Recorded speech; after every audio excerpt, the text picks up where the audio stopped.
Hello there, and welcome to Life Beyond Seen, where curiosity gets cozy and science takes the scenic route to slumber. Tonight we're taking a journey not above us in the stars, not across the wide open skies, but down, far down, into a world that feels closer to science fiction than to the Earth we walk on every day.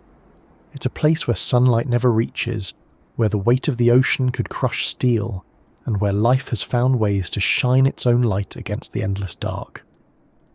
We're going to the Mariana Trench, the deepest abyss known on our planet, and together we'll gently uncover what secrets it hides. Before we begin sinking into that mystery, I'd like to ask you something small but grounding. Where are you listening from tonight? Is it late evening for you? Perhaps the quiet time where lights are dimmed and you're looking for something gentle to ease into rest? Or maybe it's early morning and you found yourself drifting into curiosity before the day fully begins. Wherever you are, imagine the ocean near you, even if it's miles away. Imagine standing at the shoreline and knowing that far beyond that horizon lies a scar on the earth so deep it could swallow Mount Everest and still have room left over. The Mariana Trench isn't just a geological feature. It's the ultimate reminder that our world holds mysteries we've only brushed against. And if this calm dive into science, wonder and imagination brings you any sense of peace, or sparks a little curiosity, I'd be grateful if you tapped like and maybe subscribed. That small gesture helps this little corner of the internet drift a little farther, reaching others who might also enjoy falling asleep to the rhythm of knowledge. So let's settle in together. Get comfortable, ease your breathing, and let your mind step away from surface worries for a while. Because we're about to sink slowly, gently, into Earth's deepest place, a hidden valley at the bottom of the Pacific Ocean, and it's waiting with secrets that are stranger than fiction. The story of the Mariana Trench begins with its name, a detail easy to overlook but worth pausing on. It's named after the Mariana Islands nearby, themselves named after Queen Mariana of Spain centuries ago. In a way, the trench was named long before we even understood how deep it went. For most of human history, the sea was mysterious enough at the surface. We fished it, we sailed across it, sometimes we feared it, but we didn't know much about what lay beneath. A few brave or unlucky divers could plunge a little below, but only to shallow depths. Anything more was pure imagination. It wasn't until the 20th century that we began to realize how staggeringly deep the Earth's oceans truly were. The Mariana Trench itself is like a scar cut into the Earth's crust, a crescent-shaped gash stretching about 1,500 miles long. At its deepest point, called Challenger Deep, it reaches nearly 36,000 feet down. To put that in perspective, that's deeper than commercial airplanes fly high. If Mount Everest, the tallest mountain on Earth, were placed inside the trench, its peak would still be more than a mile beneath the surface. That scale is difficult for the human mind to grasp. When we talk about mountains, we can see them. We can look up and measure their immensity with our own eyes. But the trench? It's hidden beneath 7 miles of water, invisible except to instruments and rare explorers who dared to go down. What makes this abyss even more fascinating is that it isn't a single straight pit, but a system of narrow valleys, arcs and slopes formed by tectonic plates. The Pacific Plate is sliding beneath the smaller Mariana Plate, and in that subduction, Earth folds itself inward.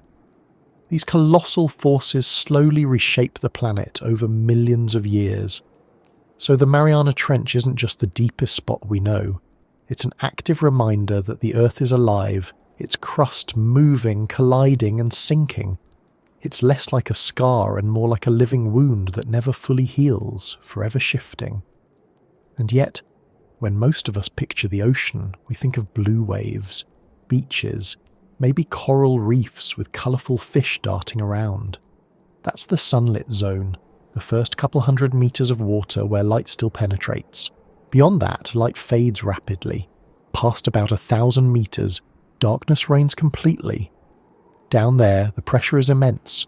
For every 10 meters you descend, the weight of water above adds another atmosphere of pressure. At the surface, you feel one atmosphere. At 1,000 meters, that's 100 atmospheres pressing in. At the bottom of Challenger Deep, it's more than 1,000 atmospheres. Imagine the weight of 50 jumbo jets balanced on your shoulders. That's what life has to endure down there, and yet life exists. That's one of the great surprises of the trench. For a long time, scientists assumed nothing could survive in such crushing darkness. But every time we've managed to send down cameras or crude submersibles, we've been proven wrong. Creatures thrive where no sunlight reaches. Some glow with their own light, bioluminescent beacons floating in blackness. Others are pale, translucent, strange in form, adapted to pressures that would flatten almost anything else.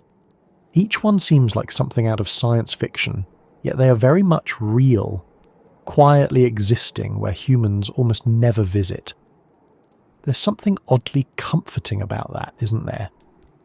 That even in places where it seems nothing could possibly live, Earth finds a way. The trench is a kind of mirror to space exploration. We look up at the stars and wonder if life could exist out there. But right here, beneath us, there are forms of life so alien-looking we might not recognize them as neighbors at first glance. In the abyss, jelly-like creatures, shrimp with no eyes, and fish with gaping jaws drift silently in slow currents. Their world is not empty, it's just hidden. The first humans to actually see this alien world weren't scientists with advanced technology, but in a way, they were. In 1960, Jacques Picard and Don Walsh descended in a submersible called the Trieste to the bottom of Challenger Deep. The craft was essentially a steel sphere bolted to a floating tank, thick enough to withstand pressures that would crush a submarine. Their dive was slow, nearly 5 hours downward. At one point they looked out and saw a flatfish at the bottom, alive and swimming at nearly 11 kilometers deep. That sight alone shattered the assumption that life couldn't survive there. Since then, only a handful of people have made the journey. Even today, more people have walked on the surface of the moon than have visited Challenger Deep. That fact alone should make us pause. We've reached for the stars, but there are still frontiers on Earth where only a few human eyes have looked directly, and even fewer have lingered. Most of what we know about the trench comes not from direct observation, but from sonar mapping, robotic cameras, and scientific sampling.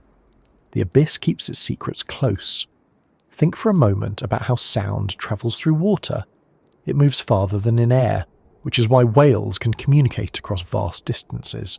But in the trench, where silence dominates, sound has a different quality. Scientists who've lowered sensitive microphones have heard strange things, booms, groans, even an unidentified sound nicknamed the bloop decades ago. Later analysis suggested it was most likely ice breaking apart in Antarctica, but the initial mystery captured imaginations worldwide. The idea that something massive, unknown and possibly alive could be making sounds in the deep ocean stirred fascination and a little fear. The truth is that we've catalogued only a fraction of the sounds of the deep. The trench still hums with noises we don't fully understand. But before we sink into myths and mysteries, it's worth grounding ourselves again. The Mariana Trench is not just a natural wonder, it's also a vulnerable ecosystem. When scientists sent probes down, they found plastic bags resting on the seafloor, along with chemical pollutants that had drifted down from the surface. It's sobering to realise that even the most remote, unreachable place on Earth has traces of human impact, a reminder that no corner of the planet is truly untouched anymore. And yet, life persists even here. Tiny microbes feed on minerals in the rock, amphipods scuttle about, strange fish wait in the dark. The trench remains alive despite everything. As we keep descending together in this journey, it's not only about what's hidden down there, but what it means for us. The abyss isn't a place most of us will ever visit physically, but imagining it stretches our sense of what the world contains. It pushes back against the idea that we've mapped and measured everything. The truth is, we've only explored a small percentage of the ocean floor. The Mariana Trench reminds us that mystery is not just in distant galaxies, it's here, beneath the waves, waiting. And so, as we prepare to sink deeper into this exploration, let's hold on to that thought. The abyss is not empty. It is not barren. It is a place filled with pressure, silence, and life that defies expectation. The Mariana Trench is more than the deepest point on Earth. It is proof that wonder survives in hidden places. The ocean has always held a strange pull on us. Even if you've never lived by the sea, there's something about it that speaks to the imagination. Stand on a beach long enough, and you'll notice how the horizon feels endless, how the sound of waves carries both calm and unease, and how the thought of what lies beyond or beneath those waters has stirred humans for as long as we've had stories. The Mariana Trench is the ultimate extension of that pull. It isn't just the deepest point in the ocean. It's a place that seems to invite questions, as though the Earth itself carved a secret just to see if we'd ever be bold enough to look. Think of the first people who sailed the Pacific thousands of years ago. They crossed wide expanses of water without modern tools, guided only by stars, the flight of birds, the smell of the air. To them, the ocean wasn't just a surface. It was a living entity with moods, dangers and voices. Every storm, every calm, every sudden silence carried meaning. Somewhere along their journeys they must have sailed over what we now call the Mariana Trench. They couldn't have known that beneath them was a chasm deeper than any mountain is tall, but perhaps they sensed something. Ancient cultures often described certain stretches of sea as haunted or sacred, places where the waters seemed bottomless. It's not too much of a stretch to imagine that the trench left its mark on human myth long before science gave it a name. Today, we can measure the trench with sonar, plot it on maps, and calculate its pressure in neat figures, but those numbers never fully capture the feeling of it. Imagine lowering a weight over the side of a ship and letting it sink for hours before it even reaches bottom. That's how scientists first began to map the ocean depths in the late 19th century. During the Challenger expedition in the 1870s, long before satellites and GPS, researchers dropped heavy ropes and waited. When the rope went slack, they knew they'd reach the seafloor. In one part of the Pacific, the rope just kept going, farther and farther, until they realized they'd found something extraordinary. That discovery gave Challenger Deep its name, in honor of the ship that first revealed the abyss. But numbers and records only scratch the surface of the invitation this place extends. The trench is not simply deep. It's a threshold between what we think we know about Earth and what still remains hidden. Crossing that threshold, even in imagination, feels like stepping into a world where the rules bend. We are creatures of the surface, comfortable in sunlight, used to air and gravity as we know them. The trench exists as the opposite, a realm of darkness, crushing pressure, and landscapes shaped not by weather but by tectonic collisions. To contemplate it is to recognise that Earth holds extremes we rarely touch, extremes that remind us of both our smallness and our curiosity. And curiosity is what keeps drawing us back. Consider the engineers who designed the Trieste submersible in the 1950s. They weren't building something flashy or fast. They built a steel sphere barely big enough for two people to squeeze inside, suspended beneath a float filled with gasoline for buoyancy. Its windows were tiny, its descent excruciatingly slow, and its chances of failure terrifyingly high. Yet they went. Jacques Picard and Don Walsh answered the trench's invitation not because it promised riches or fame, but because it promised something rarer, a glimpse into the unknown. When they finally reached the bottom, nearly 7 miles down, the Trieste settled into fine sediment. Through a small porthole they saw a flatfish-like creature, alive in conditions no one thought possible. That moment proved that life could endure where theory said it shouldn't. The invitation had been answered, and the trench had offered a secret in return. Every dive since then has followed the same pattern. We build better machines, more advanced sensors, robotic vehicles that can linger where humans cannot. Each descent reveals something unexpected. A new species of amphipod here, a strange microbial colony there, or a reminder of our own presence in the form of plastic waste resting in a place no human hand ever dropped it directly. The abyss keeps inviting, and we keep peering a little closer, even if most of what it holds still remains out of reach. The allure isn't just biological, it's also geological. The Mariana Trench sits on the edge of tectonic plates, where the Pacific plate slides beneath the Mariana plate in a process called subduction. That action is what creates the trench's staggering depth. But it also generates earthquakes, volcanic arcs, and phenomena that ripple across the entire planet. In other words, the trench isn't isolated. What happens there connects to the larger story of Earth's shifting crust. To study it is to study the forces that build mountains, trigger tsunamis, and recycle the very surface of the world. The abyss isn't passive, it's part of the engine of our planet. Yet for all the scientific reasons to investigate it, there's also something less tangible but just as real. The trench represents mystery. It reminds us that even now, in an age where we carry maps in our pockets and send cameras to other planets, there are places on Earth that remain largely unknown. Mystery itself is an invitation, one that pulls at us whether we're scientists, storytellers, or simply people lying awake at night imagining what might lurk in darkness. When you think about it, the trench is like a locked door at the edge of your house. You may not need to open it to live your life, but knowing it's there, knowing it hasn't been explored, nags at you. You want to know what's behind it, even if it's just emptiness. And in this case, the locked door doesn't lead to nothing. It leads to a realm filled with strange organisms, alien landscapes, and chemical processes that could teach us about life's origins.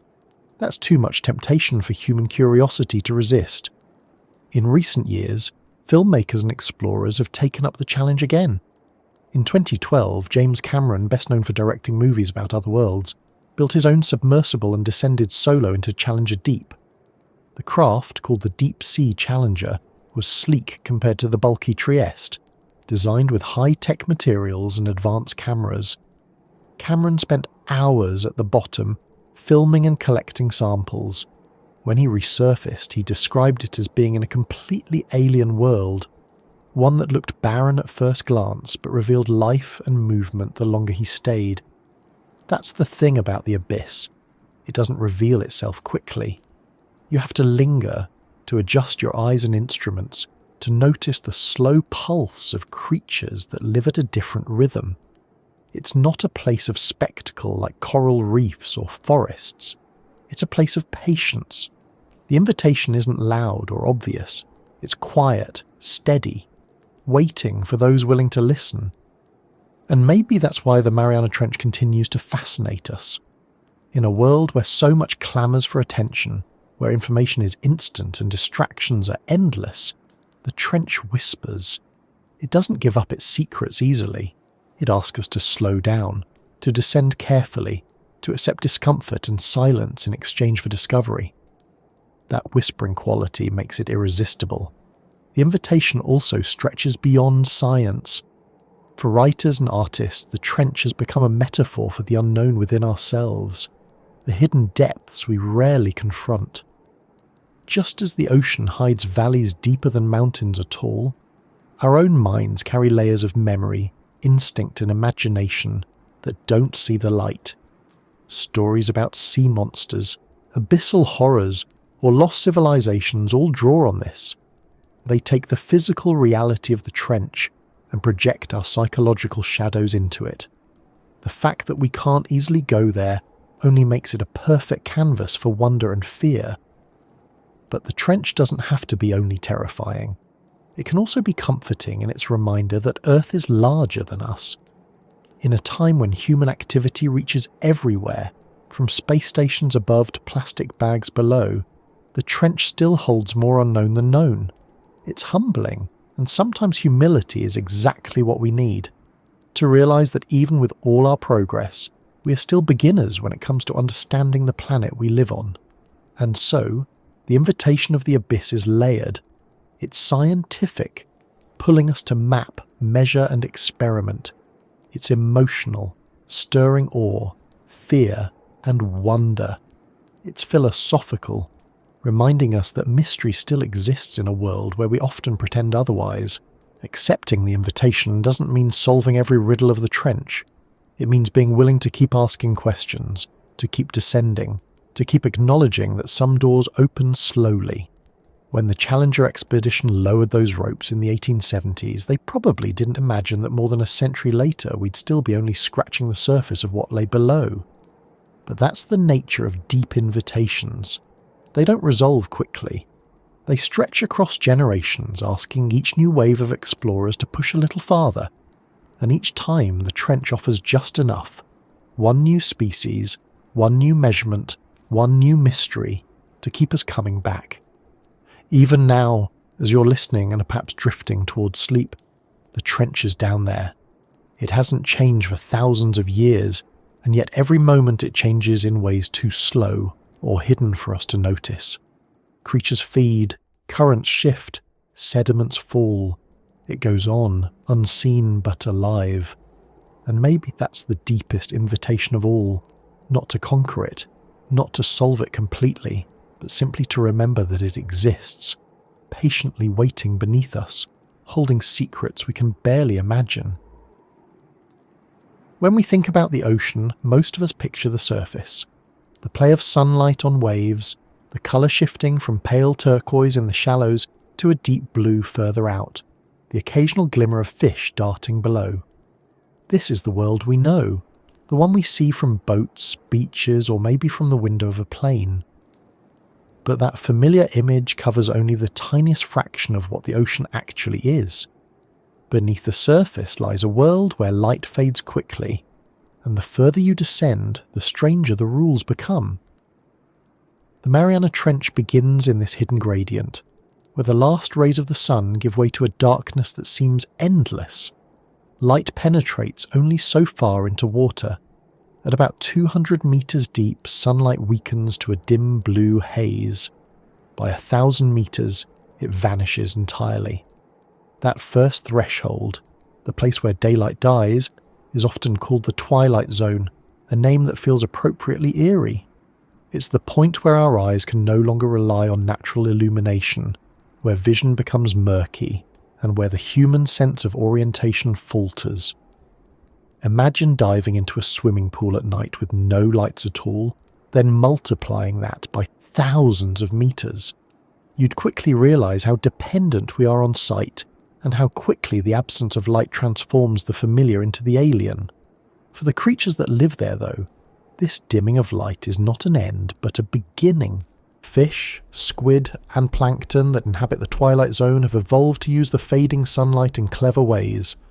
Many have large, sensitive eyes that can detect the faintest glimmer. Others reflect or scatter what little light remains. Some even camouflage themselves by glowing faintly on their undersides, blending in with the faint light above so predators below cannot see their silhouette. This trick, called counter-illumination, is nature's version of stealth technology. It's a reminder that darkness isn't absolute down here. It's a medium, one that life has learned to use. As we continue deeper, that dim blue haze disappears altogether. At around 1,000 meters and beyond, we enter the midnight zone. Here, the ocean is in permanent night. No sunlight reaches this far, and yet, strangely enough, it isn't completely dark. Instead of sunlight, tiny sparks of bioluminescence flicker in the blackness. Creatures generate their own light through chemical reactions in their bodies, producing glows of green, blue, or sometimes red. Some use it to attract prey, like the anglerfish with its dangling lure. Others use it to confuse predators, releasing glowing clouds that act like underwater smoke screens. For many, it's communication, a way to signal mates in an environment where voices and colours don't travel far. Bioluminescence is so common in the deep ocean that scientists estimate the majority of species here can produce light. Imagine drifting through a forest at night where every leaf, insect and animal glowed faintly with its own lantern. That's what the midnight ocean is like. It's not empty blackness. It's a living galaxy of small pulsing stars, each one a survival strategy honed by evolution. The Mariana Trench begins in earnest here, at the point where natural light ends and life makes its own. But let's not forget the other factor shaping this world: pressure. As soon as you move beyond the shallow surface, pressure builds steadily. At 100 meters, divers already feel the squeeze on their ears and lungs. By 1,000 meters, the pressure is 100 times what we experience at sea level. At 10,000 meters, the pressure is enough to crush submarines unless they're engineered with extreme care. For humans, this is utterly inhospitable. For life that evolved here, it's simply the normal condition. Fish and invertebrates have bodies without air pockets, so there's nothing inside to collapse. Their cells are filled with special proteins and molecules that keep membranes stable, even when squeezed unimaginably tight. They don't survive in spite of the pressure, they survive because of it. Descending into this realm with our imagination, we begin to feel just how foreign it is. The darkness removes orientation. The pressure alters the very rules of biology. Temperature drops to near freezing, currents slow, food becomes scarce, arriving mainly as a slow rain of organic particles from the surface above. Tiny fragments of plankton, bits of dead fish, drifting detritus that together form what scientists poetically call marine snow. For the creatures that wait in the darkness, this snow is life. It drifts endlessly down, feeding everything from microscopic bacteria to giant sea cucumbers sprawled on the seafloor. Without it, the abyss would be barren. With it, life persists in slow, deliberate rhythms. That slow pace is another signature of where darkness begins. Many deep-sea creatures live much longer than their shallow water relatives. With less food and lower temperatures, metabolism slows and life stretches out. Some deep-sea fish may live for decades or even centuries, quietly drifting in the dark, growing and reproducing at a pace that matches their environment. The trench itself, carved over millions of years by tectonic forces, is mirrored in the long patience of the life that inhabits it. Nothing here is rushed. Everything takes its time. Humans, of course, are not built for this. When submersibles descend into the midnight depths, they bring with them bright lights, cameras, and instruments. To the creatures there, it must look like an alien visitation, an intrusion of artificial sun into a world built on shadow. Many animals flee from the glare. Others are attracted, curious or confused. Each dive captures footage that reminds us how vast and varied this dark realm is, yet at the same time each dive reveals how little we've actually seen. The trench covers thousands of square kilometres. Our direct explorations have touched only tiny points of it, like pinpricks on a massive canvas. And still we imagine more. Stories of giant squids once dismissed as sailors' tales have turned out to be true. These enormous cephalopods, with eyes the size of dinner plates, inhabit the deep waters, rarely surfacing. Sightings are rare, but they confirm that legends often have roots in real creatures hidden by darkness. The trench invites such speculation. Could there be other giants waiting unseen? Perhaps not the monstrous beasts of folklore, but forms of life so unusual we'd struggle to categorize them. Until we look, we cannot know. The beginning of darkness in the ocean is also the beginning of perspective for us.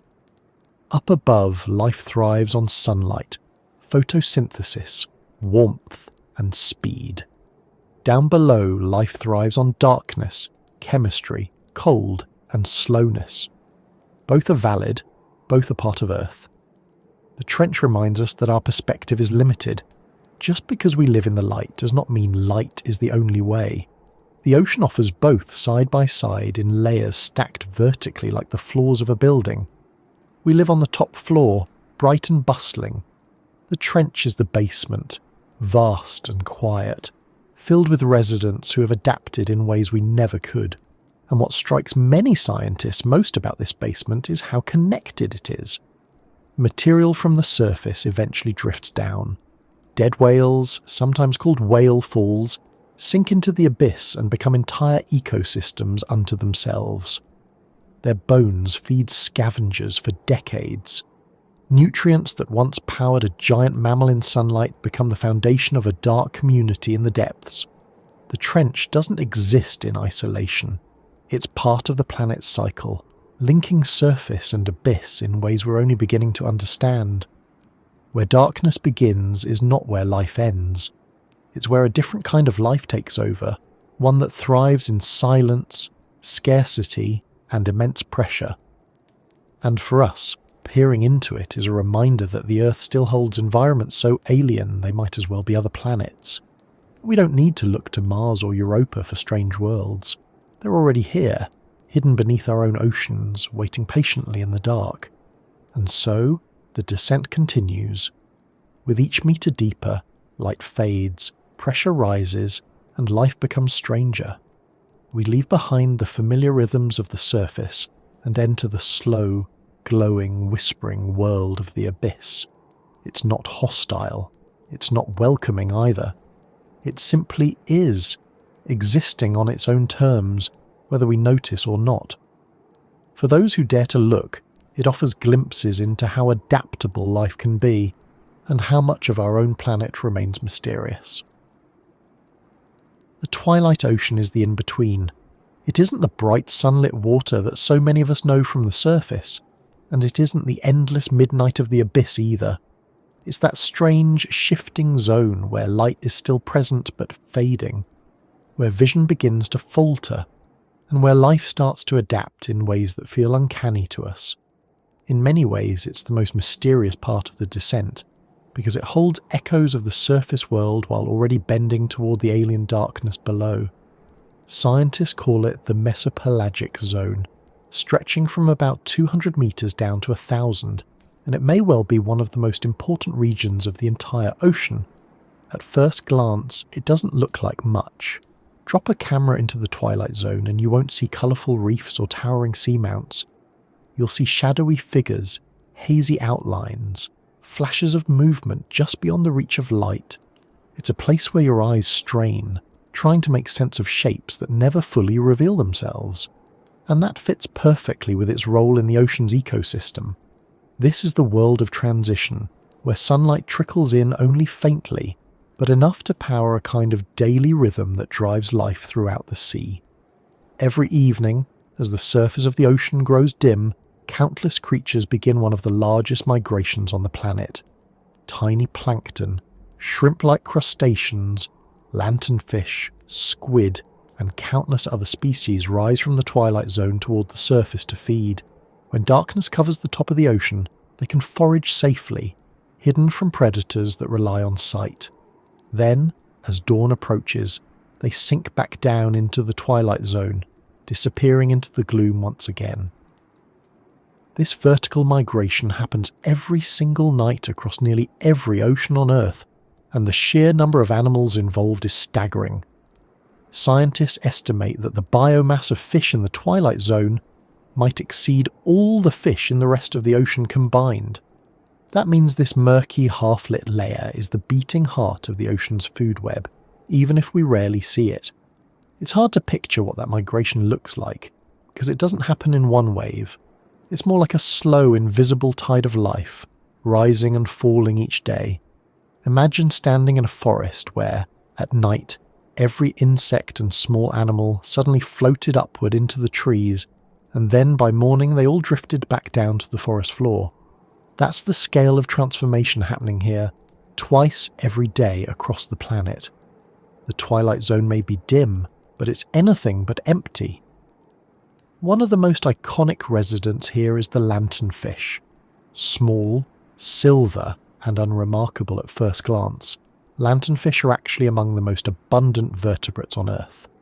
They cover the oceans in staggering numbers, their bodies equipped with rows of light-producing organs that glow faintly in the dark. These lights help them communicate, attract mates, and blend in with the faint glow of the surface above. Without lanternfish and their endless nightly commute, countless predators, from squid to whales, would lose their primary food source. In fact, it's thought that lanternfish alone might make up as much as 2/3 of the total deep-sea fish population. That makes this little creature, unknown to most people, one of the unsung cornerstones of Earth's ecosystems. And lanternfish are just one example. The twilight zone is filled with animals that use light in surprising ways. Some species of shrimp produce glowing clouds that burst outward when threatened, dazzling predators long enough to escape. Certain squid flash their bodies in bright patterns, like a Morse code no human has ever deciphered.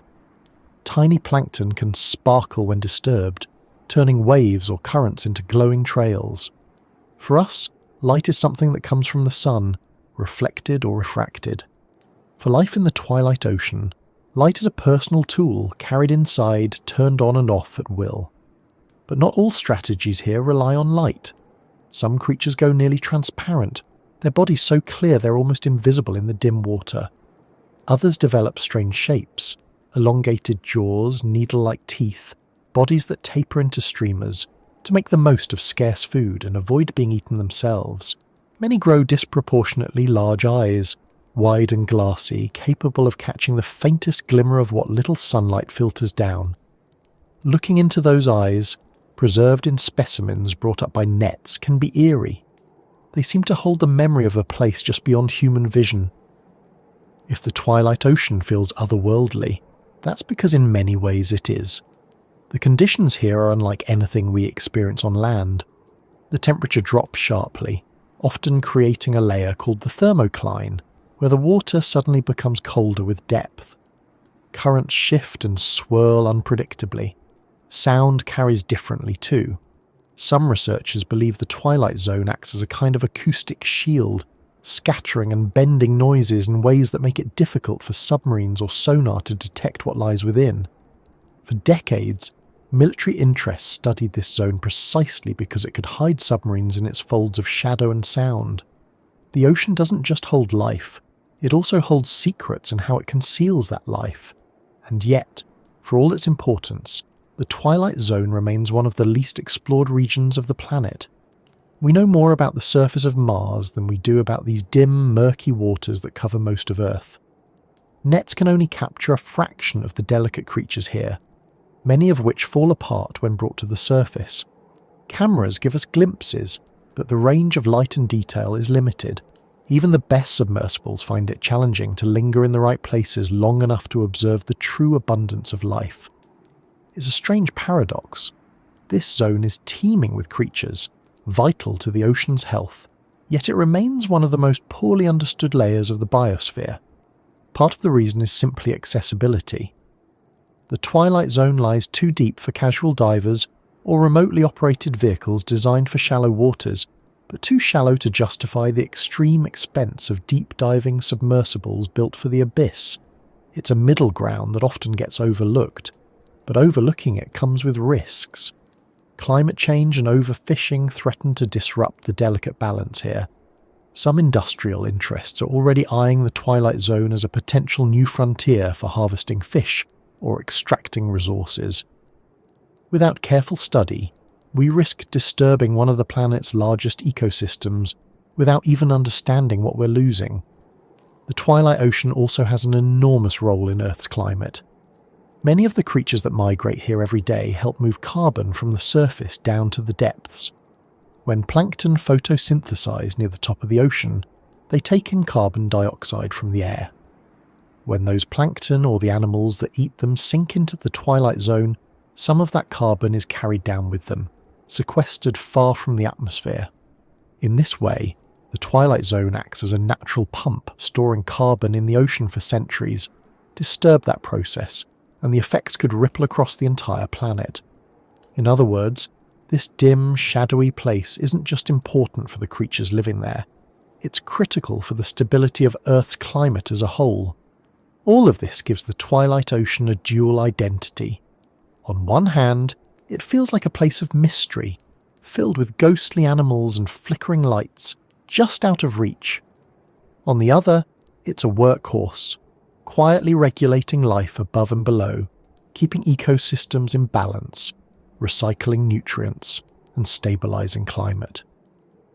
To imagine Earth without it is impossible. To imagine it in danger is unsettling. Yet here it is, every night, hosting one of the greatest migrations on the planet, hidden beneath the waves where most people never think to look. And still, even with its importance, the Twilight Zone invites wonder simply because of its mood. If you were able to descend into it personally, you'd find yourself surrounded by a shifting haze. The water wouldn't be pitch black, not yet. It would be like standing outside just after sunset, when you can still see shapes but not details, when your eyes strain and every shadow feels alive. Shapes would pass by, some glowing faintly, others vanishing the moment you noticed them. The silence would be immense, broken only by the hum of your submersible or the faint crackle of distant life. It would feel both empty and full at the same time. That's the paradox of the Twilight Ocean. It seems barren until you realize it's everywhere, stretching across nearly 3/4 of the planet, a band of mystery circling the globe. Billions of creatures pass through it every single day, most too small to notice individually, but together creating one of the greatest spectacles of life on Earth. And yet, because it happens in darkness, we almost never see it. The largest migration on the planet takes place every night, silently, invisibly, and it has for millions of years. For us, this realization is both humbling and inspiring. We often think of the great spectacles of nature as things we can witness. Flocks of birds, herds of animals, blossoms of flowers. But here, beneath the surface, is a spectacle greater than any of those, and it goes unseen by human eyes. That doesn't make it any less real.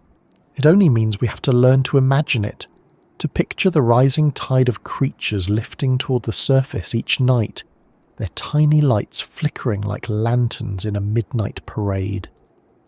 The Twilight Ocean is where the Mariana Trench begins its separation from our world. Above it, we live in light, familiar and fast. Within it, we begin to lose that comfort, stepping into a place that demands new senses, new adaptations and new ways of thinking. And below it, of course, lies the true abyss, where even those faint glimmers vanish completely. But before we leave this layer behind, it's worth pausing to appreciate it. Because here, in the twilight, we find the bridge between our world and the deep, and like all bridges, it connects more than it divides. By the time we leave behind the last fading blue of the Twilight Zone, the world has changed entirely. At 1,000 meters and beyond, the ocean becomes a place of permanent night. No sunlight penetrates this far, not even a trace. The water here is cold, the pressure crushing, and the silence overwhelming. This is the Midnight Zone, a vast stretch of ocean that covers more of the planet than all the land combined, yet it remains one of the least explored environments on Earth. The word midnight suggests something familiar, a time of day we all know. But in this context, it's misleading. Midnight on the surface is temporary. We wait a few hours, and the sun rises again. Down here, there is no dawn. Darkness is eternal. Every moment, every season, every year is the same. Imagine living your entire life in a world without shadows, because to have shadows you must first have light. Down here, there is none. That darkness could easily feel empty, but it isn't. The Midnight Zone is alive, filled with creatures adapted to thrive in an environment so extreme that human bodies would fail instantly. And the adaptations they've developed make them some of the most extraordinary organisms on the planet. Many of them generate light through bioluminescence, using specialized chemicals and enzymes to produce flashes, glows, or steady lanterns. In a place with no sunlight, light becomes currency, used to lure, to confuse, to camouflage, or to communicate. Perhaps the most famous example is the anglerfish, with its grotesque mouth full of teeth, and its signature glowing lure dangling in front of its head. That lure is a bacterial partnership, a tiny colony of light-producing microbes housed in a special organ. The fish dangles it like bait, and smaller animals, curious or deceived, swim closer, only to be swallowed whole. In the dark, where vision is limited and food scarce, such strategies mean survival. The anglerfish has become a symbol of the deep, not because it is the strangest creature here, but because it embodies how life bends the rules when faced with absolute night. Not all predators use light so directly. Some release bioluminescent clouds into the water, like glowing smoke bombs, to startle attackers and make their escape. Others flash in precise patterns, resembling the way fireflies use coded light signals. There are shrimp that can squirt bioluminescent chemicals from their mouths, and jellyfish that pulse with waves of light when disturbed. The midnight zone is not dark at all if you know how to look. It is instead a theatre of hidden lights, flickering on and off in patterns we still don't fully understand. Of course, light is only one adaptation. The midnight zone is defined as much by pressure as by darkness. At these depths, the weight of water pressing down is hundreds of times greater than at the surface. Human lungs filled with air would collapse instantly. Submarines not designed for the task would crumple like paper. The creatures that live here survive by avoiding air-filled spaces altogether. Their bodies are soft, gelatinous and flexible, able to withstand pressure because there is nothing inside them to crush. In some species, special proteins and fats in their cells help stabilize their structures against the squeeze. These adaptations give the midnight creatures a ghostly appearance. Many are transparent, their internal organs faintly visible through their skin. Others are pale, almost colourless, since pigments that protect against sunlight are useless here. Some are grotesque, with oversized jaws, sharp teeth, and distended stomachs capable of holding prey larger than themselves. The gulper eel, for example, can open its mouth into an enormous balloon-like cavity, swallowing animals nearly its own size. It's an unsettling sight, but in an environment where meals are rare, such an adaptation makes perfect sense. Better to be ready to eat whatever comes along, no matter how large. Food scarcity defines much of life here. Unlike the surface, where energy pours in from the sun, the midnight zone must rely on what drifts down from above. Marine snow, tiny flakes of organic material from the surface, is a constant but sparse supply. Occasionally, larger packages arrive, like the carcass of a whale sinking into the abyss, creating a sudden banquet that can sustain scavengers for decades. Most of the time, though, life here is about waiting, conserving energy, and taking advantage of every opportunity. This waiting shapes behaviour. Many creatures are ambush predators, lying still in the dark until something drifts too close. Others migrate slowly upward at night to feed in slightly brighter waters before retreating back down during the day. Movement is deliberate, careful, almost slow motion compared to the frenetic activity of surface ecosystems. Life in the midnight zone doesn't rush, because rushing wastes energy that might not be replaced for days or weeks. For us, trying to imagine this world is difficult. Our senses are tuned for light, colour and sound. Down here, vision is limited to faint glimmers.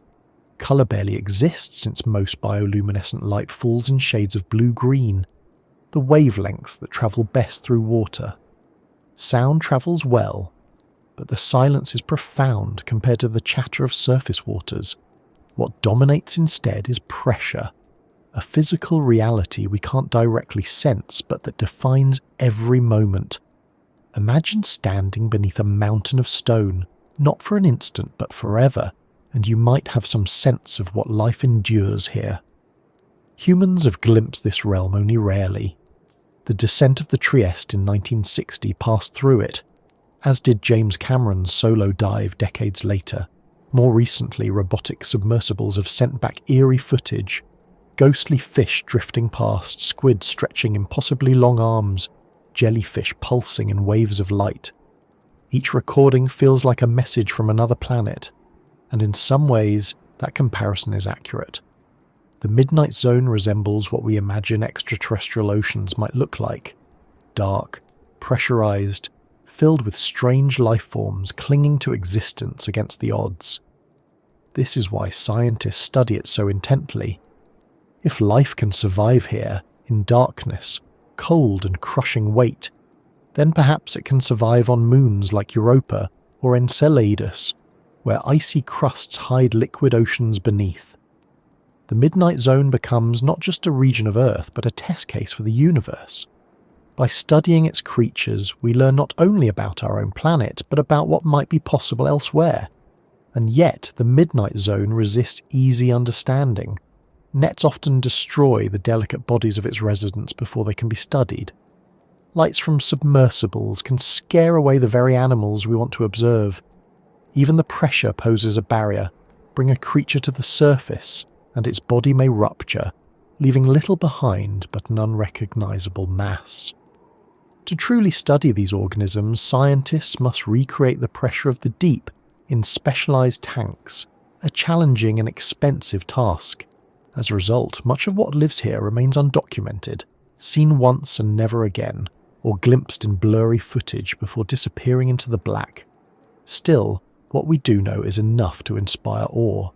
Consider the vampire squid, a small, red-bodied cephalopod with webbing between its arms that makes it look like it wears a cloak.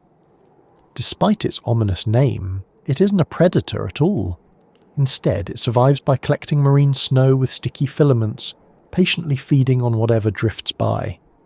Or take the hatchetfish, with its flat, silvery body and upward-pointing eyes. It hovers motionless, waiting for prey, glowing faintly with bioluminescent organs along its sides. These lights match the faint glow from above, making the fish nearly invisible from below. A clever camouflage in a world where shadows give you away. Each of these creatures tells a story of adaptation, of bending biology to fit a world without light. They may look bizarre to us, even monstrous, but to them, we are the strange ones, creatures who live in blinding brightness, who gasp for air instead of drawing oxygen from water, who cannot withstand even a fraction of the pressure they call home. Perspective is everything, and the midnight zone shifts our perspective radically. If you think about it long enough, there's something almost comforting about this hidden layer of Earth. While we go about our lives in daylight, cities buzzing and planes flying overhead, the midnight zone continues undisturbed, carrying on its slow rhythms. Creatures drift, feed, flash their lights, and wait. Earth doesn't belong only to the surface, it belongs equally to the depths, and the midnight zone is proof of that balance. And as we imagine continuing our descent toward the trench, this zone becomes the gateway. Above it, sunlight fades. Below it, pressure grows beyond comprehension. But here, in the midnight waters, life persists in forms that remind us how adaptable, how creative, and how persistent biology can be. It isn't a place of absence, it's a place of presence. Quiet, strange, and enduring. When we talk about the depths of the ocean, the word pressure doesn't quite capture it. On the surface, pressure is something we feel only in small ways. A shift in weather might make our ears pop. Diving into a swimming pool might squeeze the sinuses just a little. Climb a mountain, and you notice thinner air, the pressure easing off as altitude rises. But in the deep ocean, pressure isn't a subtle background force, it is everything. It defines the landscape, it dictates what kind of life can exist, and it challenges human technology at every step. To descend into the Mariana Trench is to enter a world ruled not by light or sound, but by weight, an unimaginable force pressing from every direction, steady and inescapable. For every 10 meters you go down in the ocean, the weight of the water above adds another atmosphere of pressure. At the surface, we live comfortably under just one atmosphere, the weight of air pressing down on us. At 100 meters below the waves, divers already face 10 times that. At 1,000 meters, it's 100 times. By the time you reach the deepest points of the trench, nearly 11,000 meters down, you are under more than 1,000 atmospheres of pressure. That's the equivalent of the weight of 50 jumbo jets balanced on a single body, or an elephant standing on every square inch of your skin. It's a force so absolute that it doesn't simply press, it permeates. Steel bends, glass shatters, air-filled spaces implode. These are the rules of physics at such depths. Human technology has had to be reinvented just to withstand it. The bathyscaphe Trieste that carried Picard and Walsh to the bottom of Challenger Deep in 1960 relied on a steel sphere several inches thick, small enough to hold just 2 men, barely able to stretch their legs. The windows were only a few inches wide, made from thick blocks of plexiglass shaped into cones, so the pressure would push them tighter into place rather than blow them outward. Even so, as they descended, they heard cracking sounds, reminders that the ocean outside was stronger than any material humans could easily build. And yet, the vessel held. The pressure at the bottom of the trench is not just numbers on a page, it has effects that reach into biology itself. Proteins, the tiny molecular machines inside cells, normally rely on delicate folds and shapes to function. Under pressure, those shapes can collapse, destroying their function. Cell membranes can become too rigid, their usual fluidity lost. Enzymes that build and break down life's chemistry falter. For most organisms, this is simply fatal. But life in the trench has adapted in astonishing ways. Some creatures have evolved specialized proteins called piezolites, small molecules that stabilize proteins against the crushing force. Others adjust the composition of their cell membranes, keeping them flexible even under unimaginable weight. In this way, the animals here are not just surviving pressure, they are built by it, sculpted over millions of years to use it as the backdrop of their existence. The creatures that dwell in the trench often appear soft-bodied, almost gelatinous, because rigid structures would be liabilities. Instead of shells or bones that might crack, they rely on flexibility. Amphipods scuttle about with delicate, translucent bodies. Certain species of snailfish, discovered more than 8 kilometers deep, have skin so soft it resembles jelly, yet they move gracefully in an environment that would crush steel. These fish are not fragile in their world. They are perfectly matched to it. Bring them to the surface, though, and the absence of pressure becomes their undoing. They are creatures of weight, undone by its loss. For humans, imagining this kind of environment is almost impossible. We are built for the surface, for air, for a single atmosphere of pressure. A trip into the deep requires layers of protection, steel, titanium, reinforced composites, each one designed to keep the crushing water at bay. Even the most advanced submarines are essentially small bubbles of surface conditions carried into a place where those conditions should not exist. Every descent is a battle against physics, a delicate balance between human ambition and the unyielding weight of the sea. And yet, despite its danger, pressure is also strangely beautiful in its constancy. Unlike storms or waves on the surface, which shift and change with weather, the pressure of the deep is steady, absolute, unwavering. It is the one factor every creature can rely on. The trench may be silent and dark, but it is not unstable. Its weight is always there, pressing from every side with perfect balance. Life here has not just endured it, but has turned it into the foundation of an entire ecosystem. There's something humbling in realizing that pressure doesn't simply crush, it shapes. The deep ocean is full of forms that would never exist without it. The slow, deliberate movements of trench-dwelling creatures are possible because they don't waste energy resisting. Their bodies are in equilibrium with their surroundings. Even the chemistry of the water itself changes. Gases behave differently. The solubility of oxygen shifts. Reactions that would occur one way at the surface may happen differently in the abyss. Pressure isn't just a condition, it's a sculptor, carving both biology and chemistry into new forms. Humans have often compared the deep ocean to outer space, but the analogy falters when you consider pressure. In space, the problem is the absence of it. In the trench, the problem is its abundance. In one realm, we build vessels to hold air in. In the other, we build vessels to keep crushing water out. Both are extremes compared to the narrow window of comfort we occupy naturally, but in some ways the abyss is the harsher test. Airlessness can be countered by sealing ourselves inside bubbles of atmosphere. The weight of 1,000 atmospheres, though, is relentless. It tests every seam, every weld, every molecule, and still life here continues without noticing. For a snailfish, the weight is not crushing. For an amphipod, it is not remarkable. For microbes living in the sediments of the trench floor, it is as ordinary as the air we breathe. In their world, it is us who are fragile, unable to withstand what they consider normal. To them, our lives on the surface might seem like we exist in a place without the proper conditions, as though we are somehow the exotic ones. That reversal of perspective is one of the gifts the trench gives us, the reminder that normal is always relative. The weight of the deep ocean also influences geology. Tectonic plates collide here, and the enormous pressure contributes to earthquakes and volcanic activity. Rocks are crushed, folded, and melted, reshaping the very crust of the planet. The trench is not only a biological extreme but a geological one, a place where Earth's surface bends under unimaginable forces.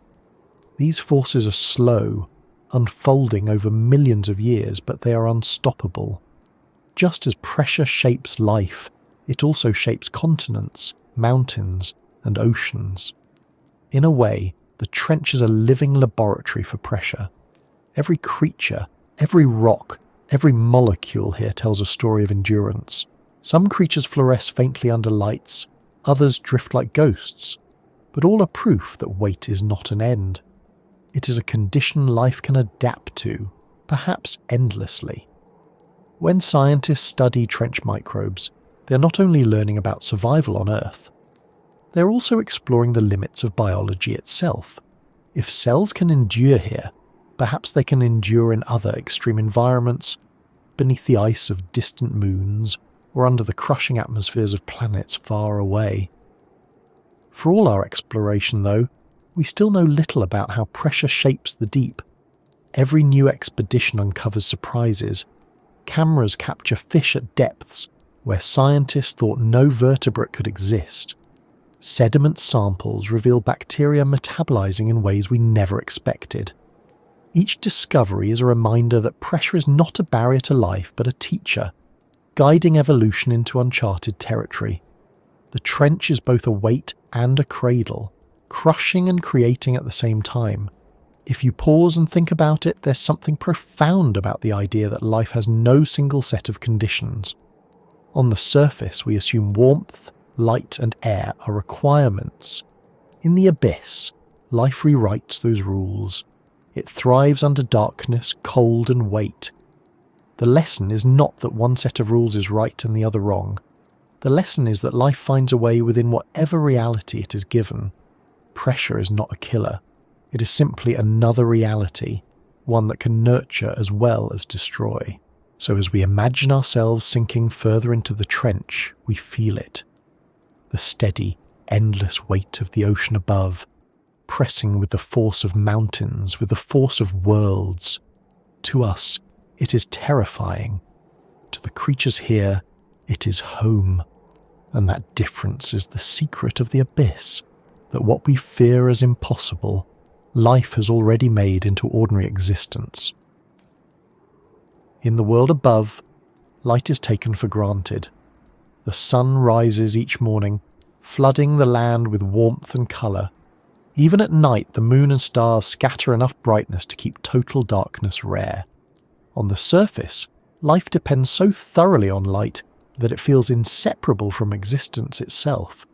Plants bend toward it, animals time their rhythms by it, and humans design entire cities around its steady presence. But in the deep ocean, light from the sun has no reach. The midnight zone stretches across the planet in endless night, and yet, astonishingly, light still shines here, created not by the sun, but by life itself. Bioluminescence is one of nature's most widespread and remarkable adaptations. It is the ability to produce light from within the body, not through fire or electricity, but through chemistry. A molecule called luciferin reacts with oxygen, aided by an enzyme called luciferase, producing glow. The colour of this glow depends on the chemistry involved, but in the ocean, it is almost always blue or green. because those wavelengths travel farthest through water. Some species, however, produce red or even violet light, colours invisible to most predators but useful for specialised purposes. What's striking is how many different groups of animals have evolved bioluminescence independently. It isn't a rare trick, it's everywhere. From tiny plankton to giant squids glowing as a language of the deep, picture the abyss not as pitch black, but as a scattered constellation. Tiny points flare and vanish, trails shimmer faintly, then dissolve. Pulses ripple outward like silent fireworks. Each display has meaning, even if we don't yet understand the full grammar of this glowing language. Some creatures use steady lights, organs called photophores lining their sides like dotted lanterns. Others flash in bursts timed to startle or lure. Still others can dim or brighten at will, controlling the intensity as though twisting an invisible dial. In a place where sight seems impossible, vision has instead been reinvented. The most famous example, the anglerfish, carries its own lantern dangling from a fleshy stalk above its head. Inside the glowing bulb live symbiotic bacteria, producing light in exchange for nutrients. To prey swimming nearby, the light looks like a small, drifting creature. They approach curiously, and the anglerfish strikes, swallowing them whole. The lure is not just a tool, it is a perfect deception, turning the absence of light into a trap of light. Other fish use bioluminescence for camouflage rather than hunting. Counter-illumination is one of the cleverest tricks in the ocean. Many animals in the twilight and midnight zones risk being seen from below when predators look up. Against the faint glow filtering down from above, their bodies would stand out as dark silhouettes. To hide, they produce light on their undersides, matching the colour and intensity of the light above so perfectly that their outlines disappear. It is the deep sea equivalent of invisibility, a cloak made not of fabric, but of photons. Some creatures wield light like a weapon. Certain squid species can eject a glowing cloud of bioluminescent chemicals when threatened, creating a dazzling distraction while they escape. Instead of ink, these squid write in sparks, leaving predators momentarily blinded. Shrimp can do the same, spewing glowing liquid from their mouths like underwater fireworks. Even jellyfish use light defensively, pulsing in bright waves to startle anything that brushes against them. Down here, where speed is limited and escape difficult, confusing a predator for even a few seconds can mean the difference between life and death. But light is not always about survival in the moment. Sometimes it is about connection. Many species use bioluminescence to signal mates, flashing patterns that serve as recognition codes. In a world where distance and darkness make sound or scent unreliable, light becomes the thread that ties individuals together. Certain lanternfish display precise sequences of glowing dots along their sides, like a name tag in light. Others use synchronized flashing, a kind of silent dance in the abyss. To human eyes, these patterns are mesmerizing. To the animals, they are as vital as spoken language. The range of adaptations is staggering. There are dragonfish with light organs under their eyes, used like headlights to scan the dark. Some of these dragonfish produce red light, invisible to most other creatures but visible to themselves, giving them a private wavelength for hunting unseen. There are hatchetfish with rows of photophores down their bellies, shimmering softly to erase their shadows. There are comb jellies whose cilia refract light into rainbows, producing an otherworldly glow as they drift silently through the dark. Each one is a reminder that the ocean is not empty but full of creativity, each species finding its own way to shine.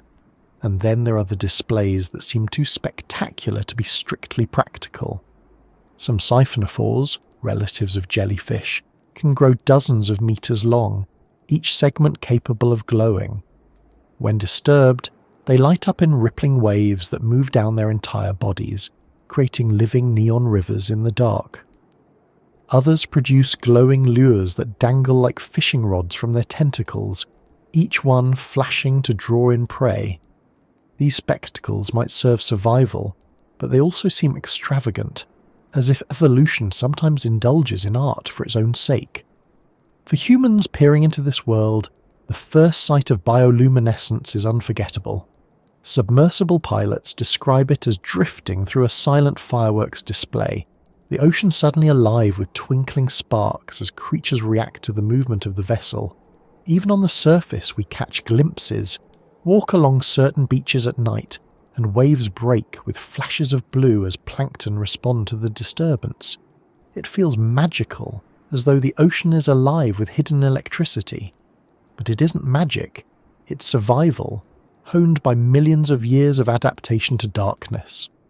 Bioluminescence also blurs the line between biology and environment. The light is alive, but it behaves like part of the landscape, illuminating, confusing, guiding, or concealing. In some parts of the deep, swarms of glowing plankton can create entire layers of light, shimmering clouds that move like weather systems in the dark. Predators move through these glowing fields like hunters through fog. Prey dart away, leaving trails of sparks. The whole scene feels less like an ecosystem and more like a theatre, with light as both actor and stage. And this theatre isn't limited to the deep ocean. Scientists suspect that a majority of animals in the open ocean, at all depths beyond the reach of surface light, are capable of producing some kind of glow. That makes bioluminescence one of the most common forms of communication on the planet. Even though it's invisible to us most of the time, we tend to think of Earth as a planet of light only because of the sun, but in truth, much of the planet glows from within, quietly, in patterns we've only just begun to study. From a scientific perspective, bioluminescence is also a source of discovery. The proteins and chemicals that produce light have become tools for research. Green fluorescent protein, first isolated from a jellyfish, is now used in laboratories worldwide to tag and visualize processes inside cells. In other words, the glowing secrets of the deep are helping us peer into the microscopic mysteries of our own biology. The ocean's lanterns are not just beautiful, they're useful, connecting the abyss to our daily lives in ways few would expect. But perhaps the most profound aspect of bioluminescence is the way it changes our perception of the deep. Without it, we might imagine the abyss as silent, lifeless, and empty, a void beneath the surface. With it, we realize the opposite. The midnight zone is alive with signals, conversations, battles, and disguises. It is not a place of absence, but of presence, defined not by darkness, but by the countless ways life has invented light. For the animals that live here, glowing is as ordinary as breathing is to us. They don't marvel at their lanterns, they simply use them. And yet, for us, seeing them feels like glimpsing something otherworldly, a reminder that the boundaries of possibility are wider than we think. The deep ocean doesn't just hide life, it reveals that life can adapt in ways we never imagined, creating beauty in the most unlikely places. And so, as we continue to sink deeper into the trench, these strange lanterns become our companions.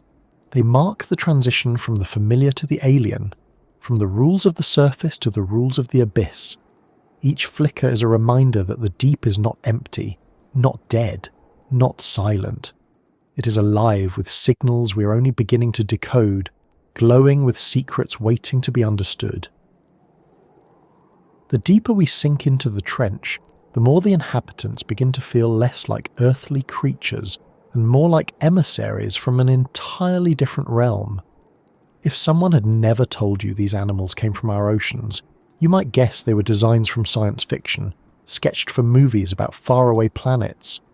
The abyss seems to specialize in creating forms that push our imagination, bodies that stretch the definition of what an animal even looks like. Down here, strangeness isn't the exception, it's the rule. One of the most iconic residents is the gulper eel, also called the pelican eel. At first glance it seems absurd. Its body is slender and whip-like, ending in a long thin tail tipped with a glowing bulb. But what dominates is its jaw, an enormous hinged mouth that can balloon outward into a gaping pouch larger than the eel's entire body. This jaw allows it to swallow prey almost its own size, a vital adaptation in an environment where meals are rare and unpredictable. Imagine drifting in the dark, expending little energy, and then suddenly expanding your mouth into a living net to engulf whatever happens to swim by. The gulper eel embodies efficiency, but it also looks so bizarre that it feels more like a creature imagined in a dream than one that evolved on Earth. The anglerfish, with its grotesque teeth and glowing lure, is another ambassador of the abyss's strangeness.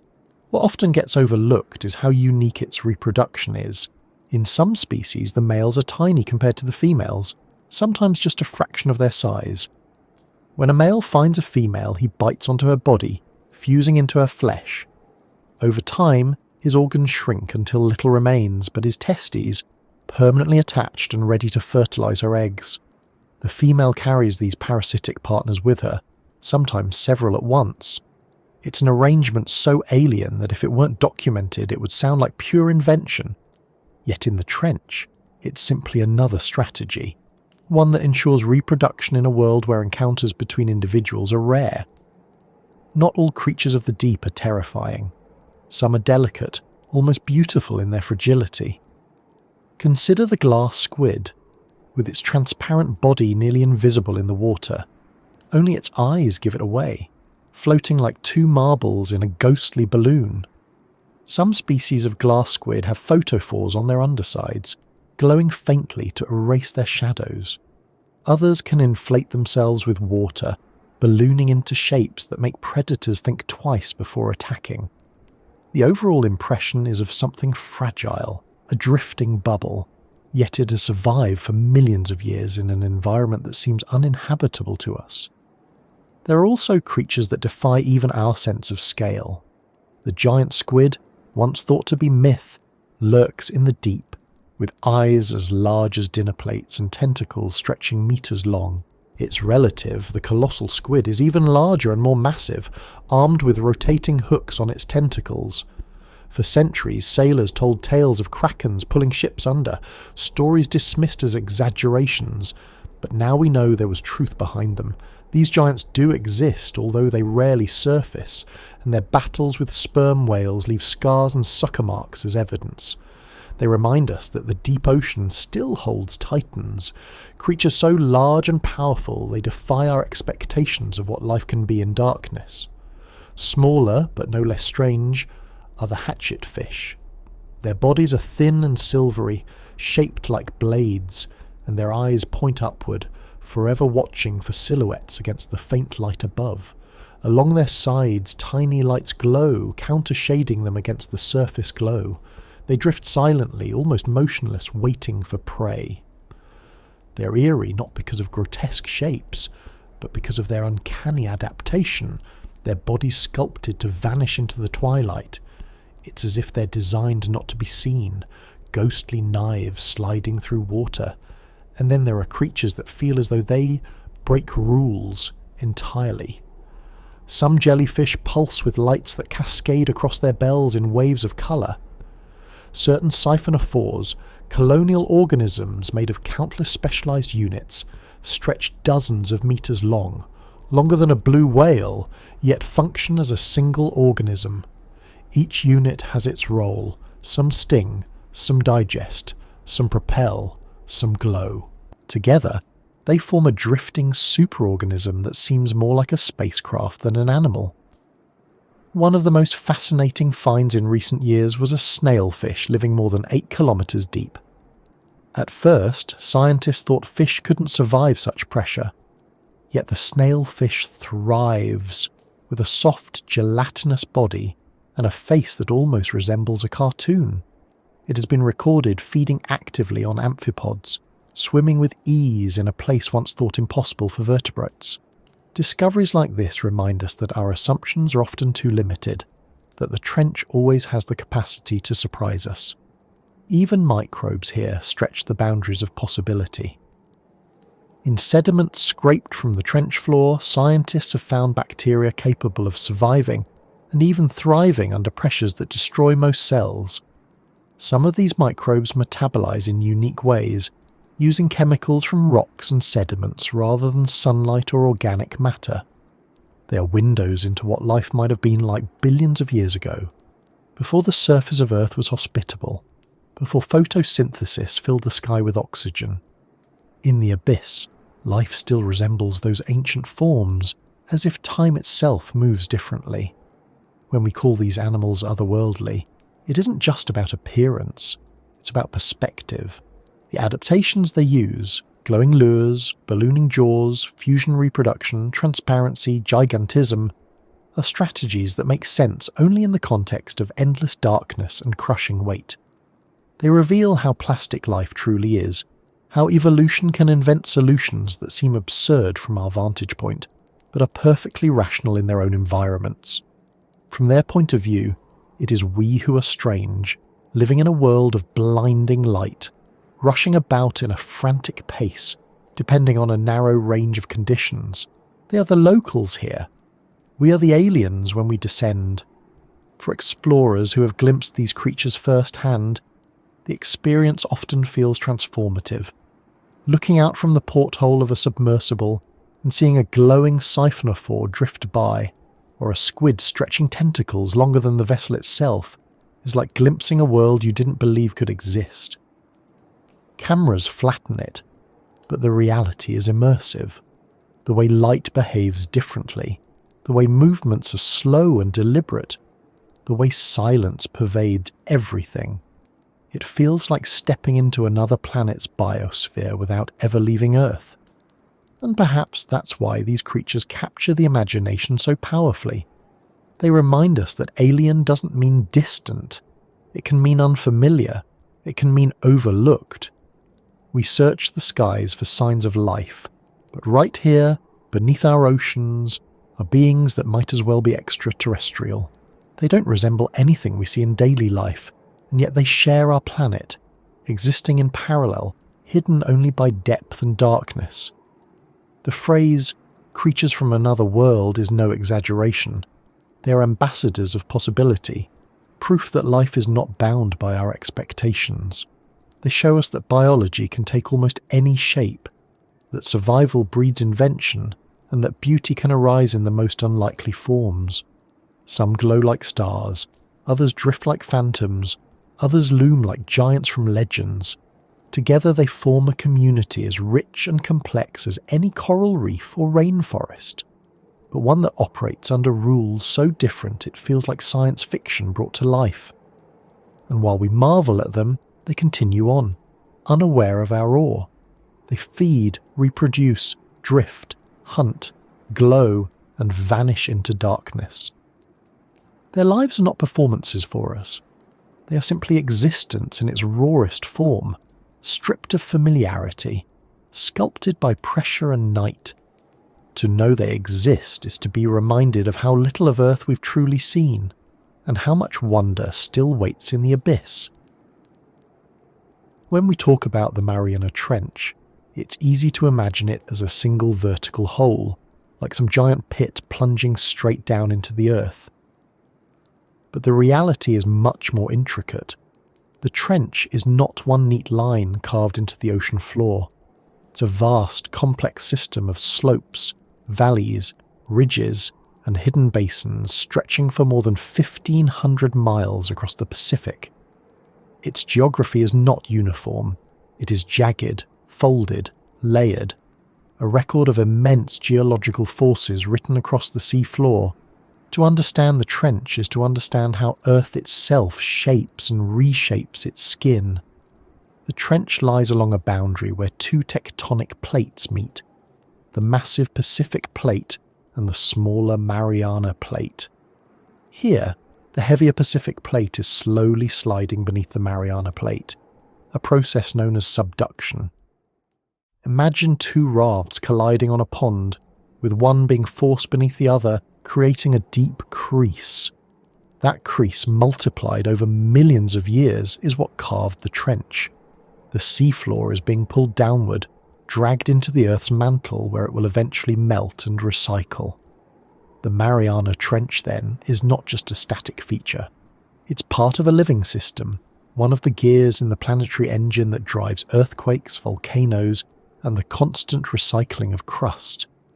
At its deepest point lies Challenger Deep, the place most often associated with the trench. Nearly 11 kilometers down, it is the lowest point on Earth's surface not covered by ice. But Challenger Deep is not one uniform basin. It's actually composed of multiple small valleys and depressions, each shaped slightly differently, like fingerprints pressed into soft clay. Sonar mapping has revealed 3 distinct pools within Challenger Deep, separated by ridges and slopes, each with its own contours. This makes the deepest point less of a single dot and more of a region, a cluster of pockets where the seafloor folds inward. Depending on shifting sediments and measurements, the exact record of deepest depth can vary by a few dozen meters. Beyond Challenger Deep, the trench also contains other notable basins.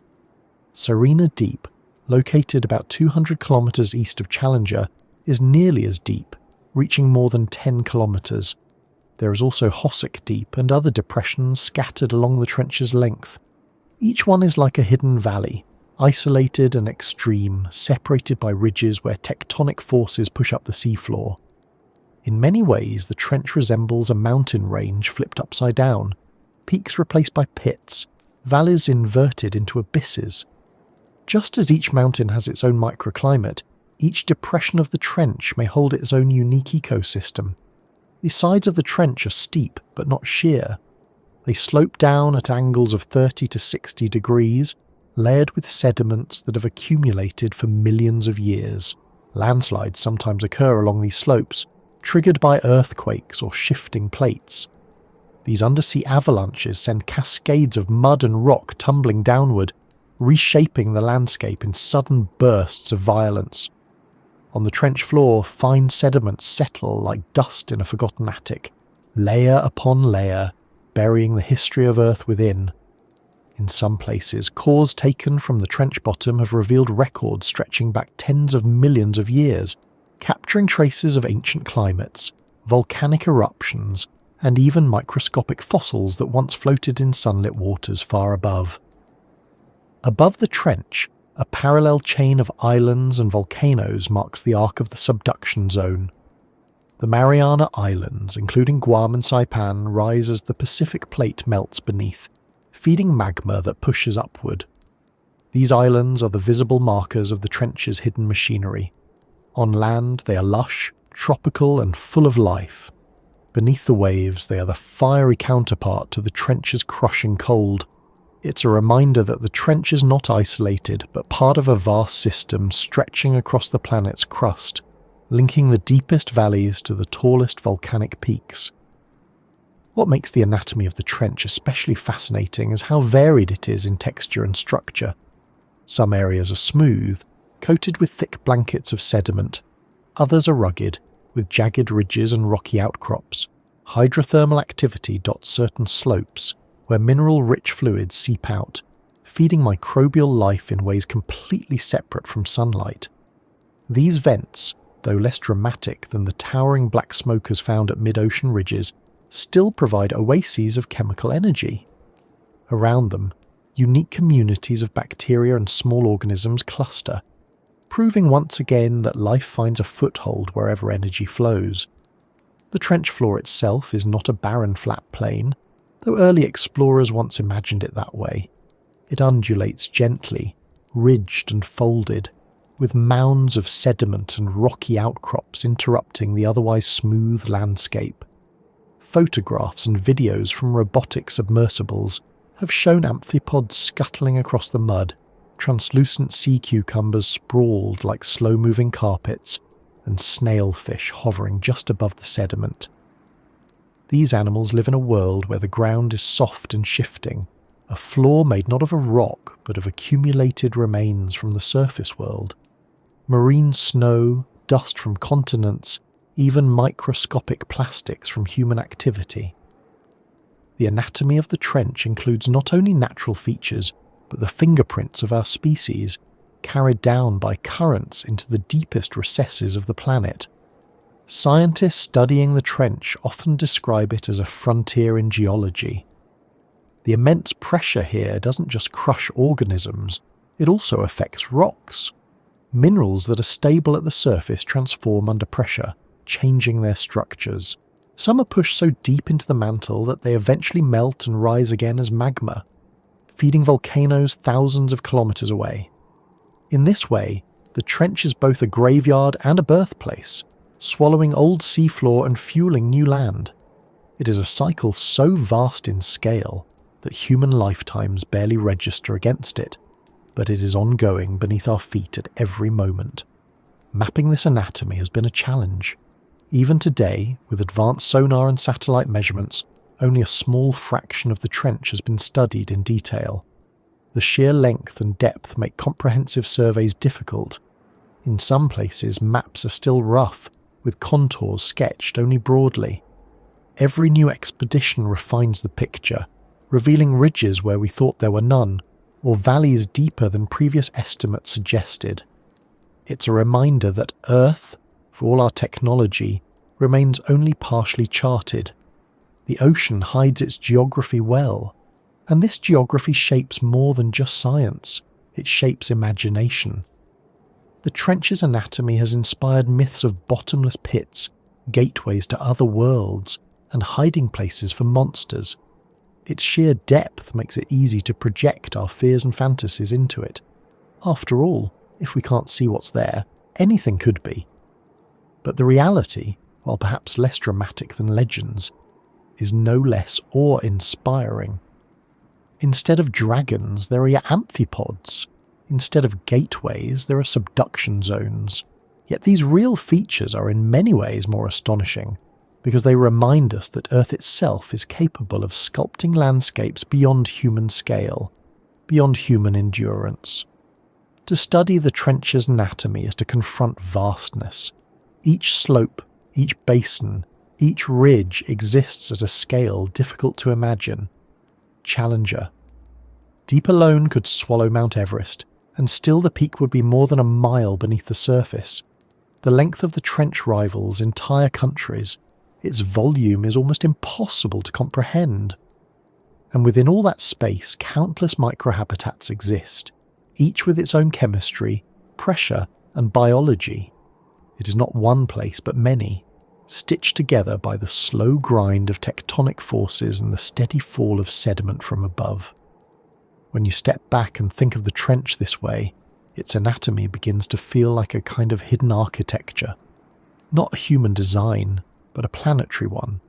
A structure built not with intention, but with inevitability.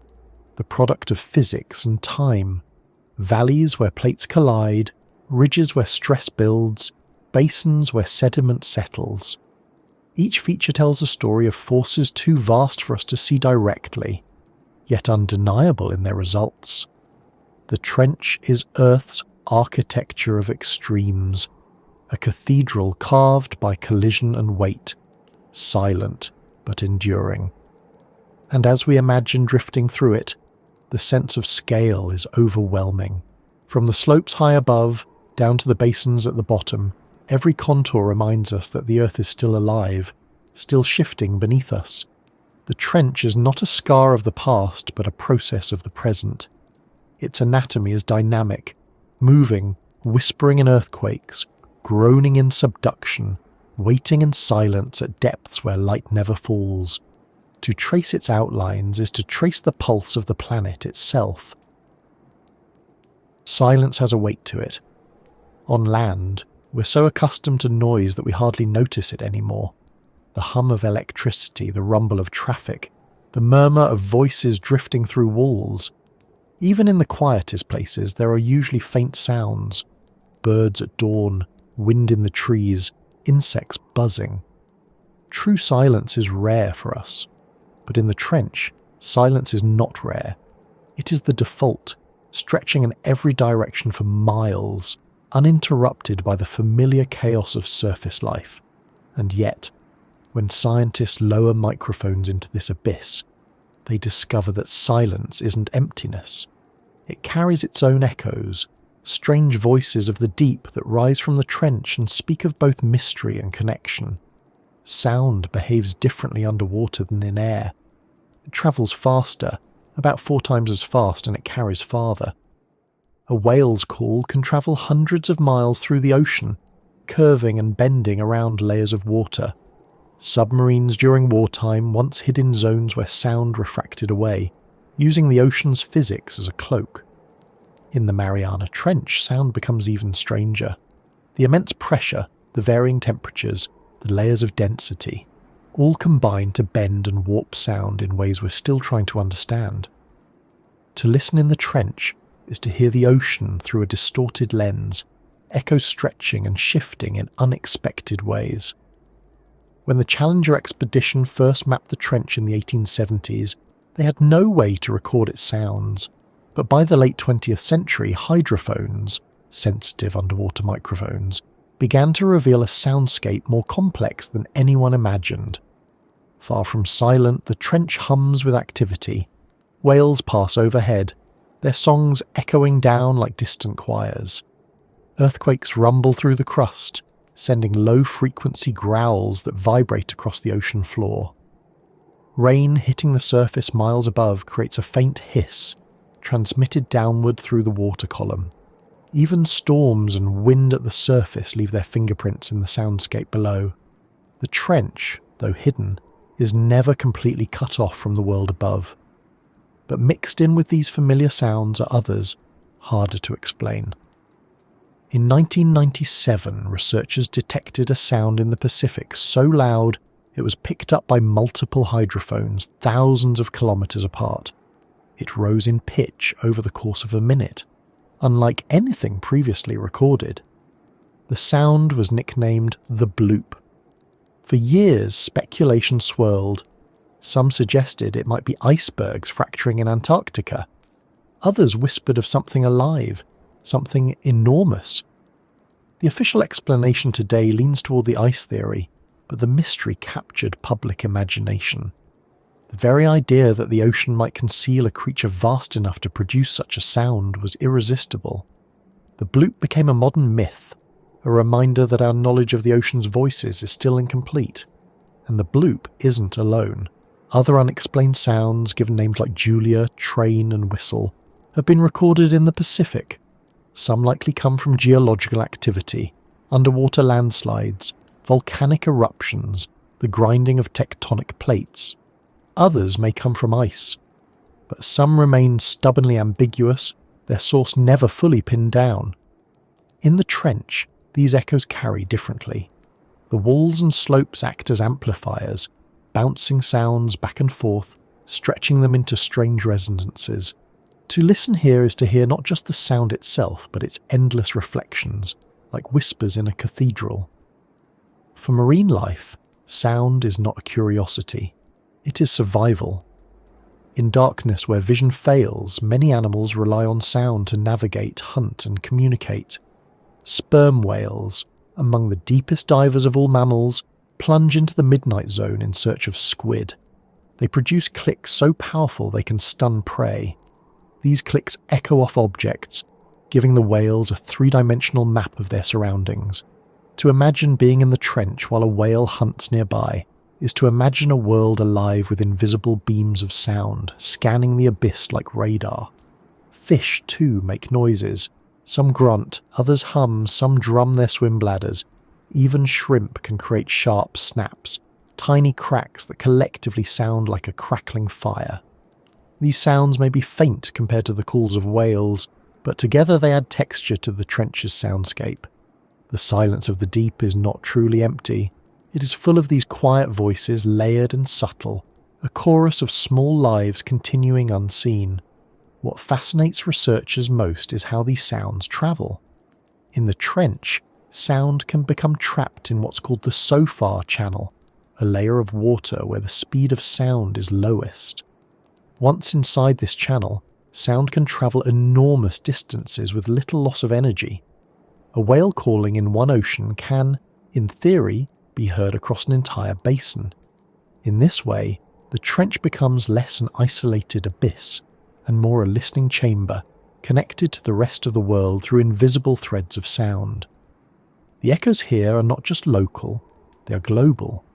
This connection carries implications beyond biology.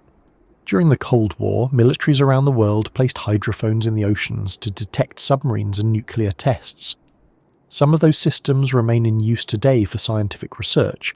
They've captured not only whale songs and earthquakes, but also the low moans of calving glaciers, the thunder of underwater eruptions, even the subtle hiss of rainfall.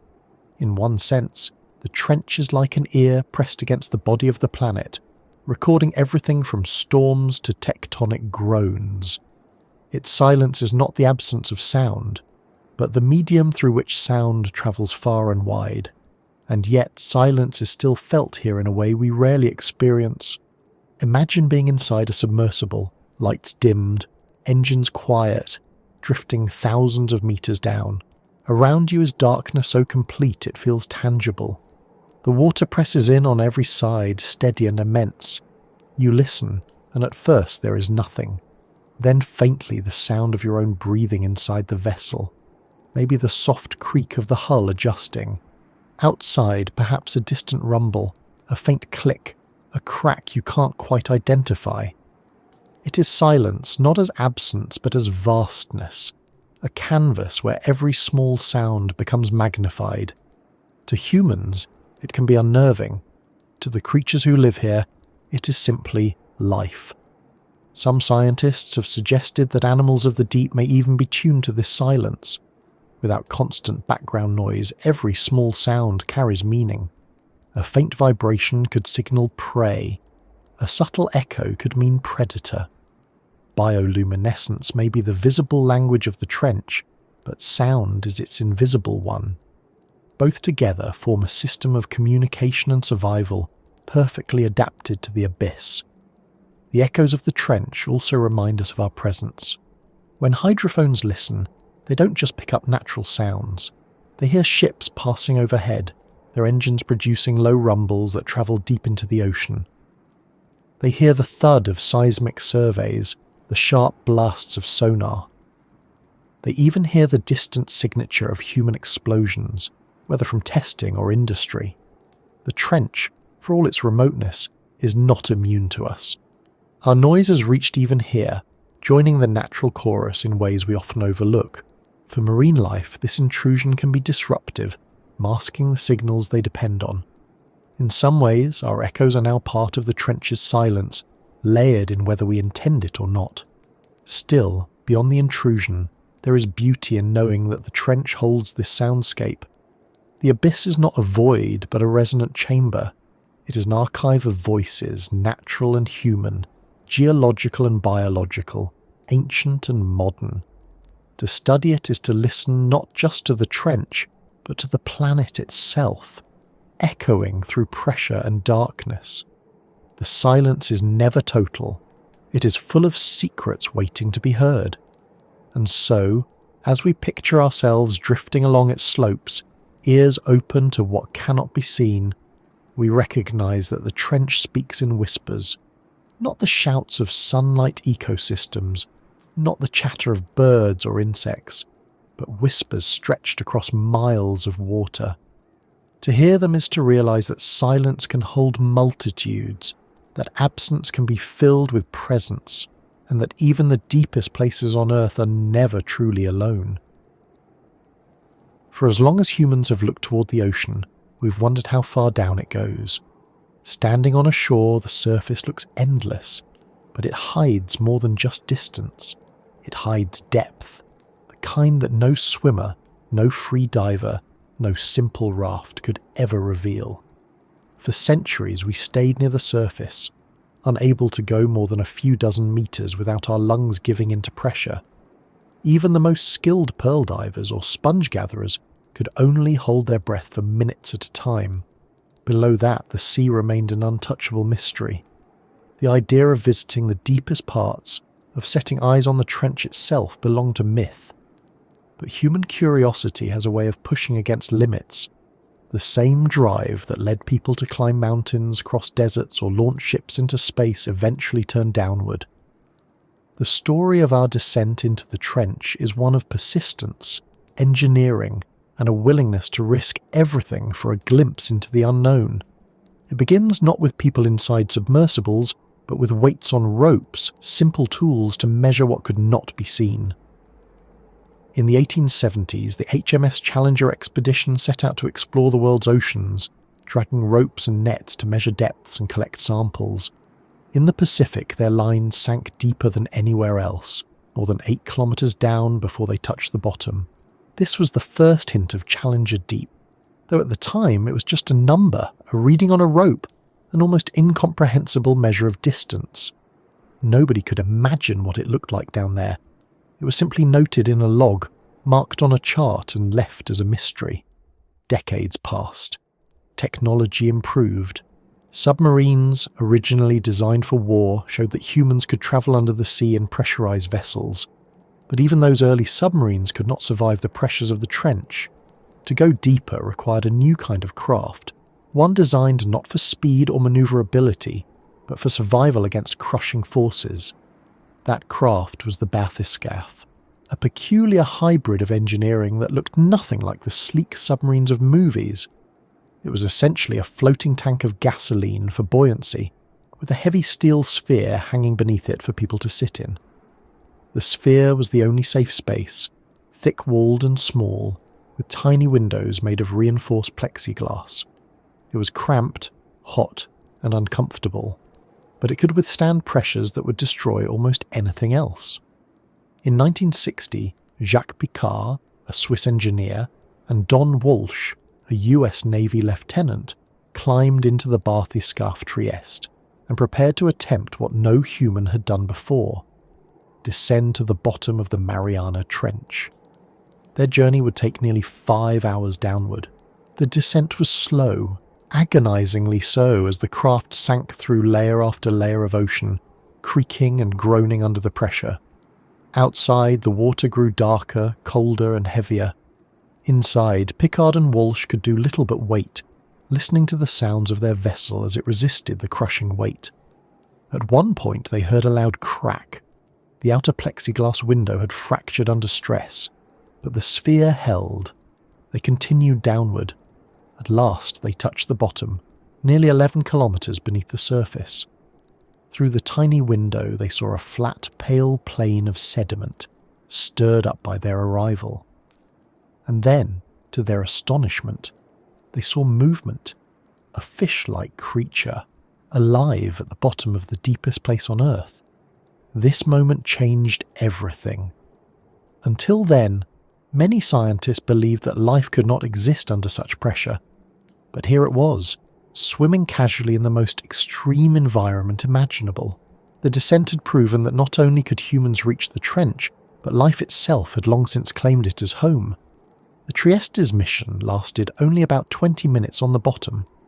The technology was too limited, the risks too high to stay longer. But that brief encounter was enough to mark a milestone in exploration. More people would walk on the surface of the moon in the coming decades than would visit the trench floor. For a long time, Picard and Walsh remained the only humans to have seen it with their own eyes. It wasn't until 2012 that another person attempted the full descent. This time, it was filmmaker James Cameron, known for crafting stories of other worlds, who decided to visit one of Earth's most alien landscapes. His vessel, the Deep-Sea Challenger, was sleek compared to Trieste, built with modern composites and equipped with advanced cameras and robotic arms. Unlike Picard and Walsh, Cameron went alone, sealed in a narrow vertical capsule just big enough for one person. The descent took more than 2 hours, and when he reached the bottom he stayed for nearly 3. He filmed, collected samples, and explored the plain of Challenger Deep. He later described the environment as alien, barren yet alive in subtle ways, a place that defied human intuition. Since Cameron's dive, a handful of others have followed, using modern submersibles built by private companies and research institutions. Each descent has added new pieces to the puzzle. Photographs of delicate snailfish hovering above the sediment, recordings of amphipods scuttling across the mud, samples of microbes living in the rocks themselves. These missions are rare, expensive and difficult, but they remind us that the trench is not unreachable. It is simply demanding, requiring patience, engineering, and courage. For those who descend, the experience is often described as transformative. Imagine sitting in a small sphere cut off from the surface by 11 kilometers of water.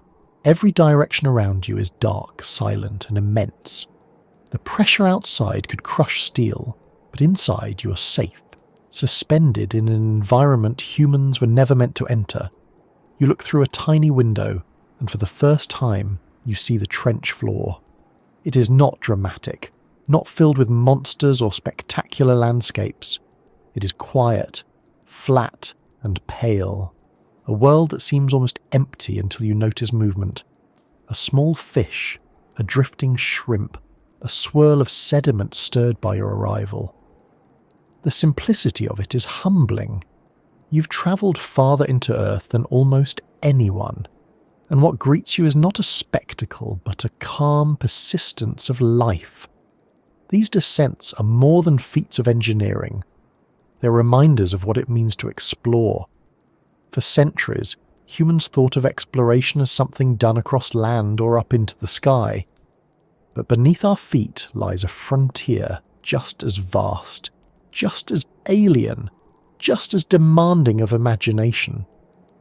The trench does not give up its secrets easily, but each time we descend it shows us something new. A fish we thought impossible, a microbe that thrives under pressure, a landscape we'd only imagined through sonar. The human descent is not just physical, it is intellectual and emotional, a descent into humility as much as into water. And still, most of the trench remains unseen. Each expedition visits only a tiny fraction, a dot in a vast system. We've mapped more of the surface of Mars than the bottom of our own oceans. This truth lingers over every descent. No matter how deep we go, there is always deeper to explore, always more to learn. The trench invites us downward not because it is easy, but because it is endless in its capacity to surprise. For Pickard and Walsh, the descent of 1960 was proof of possibility. For Cameron, it was a personal vision realised, blending art and science. For the researchers who continue today, it is a method of discovery, a way to push boundaries and test our understanding of life and Earth. Each of these journeys is part of the same story. Humanity's slow, deliberate effort to touch the unknown, to answer the invitation of the abyss not with fear, but with curiosity. And as we imagine that descent ourselves drifting into silence, watching the lights of the submersible pierce the black water, we realise that the human story is tied to places like this. We are not content to live only on the surface. We are drawn downward, inward, into the heart of the planet where silence and pressure reign. Each descent is a reminder that even on Earth, even in the familiar, there are worlds as strange and wondrous as anything we could imagine in the stars. The trench has always been beyond the reach of the human body. We can climb mountains with lungs and legs, we can walk across deserts with water and shade, but the abyss demands something different. The crushing pressure, the eternal dark, the freezing temperatures, all of it conspires against us. To survive here, we had to build bodies that were not our own, machines designed to carry us into the deep, to shield us, to extend our senses where flesh cannot go. The history of exploring the Mariana Trench is as much a story of machines as it is of people, because without them, we would never have touched its floor.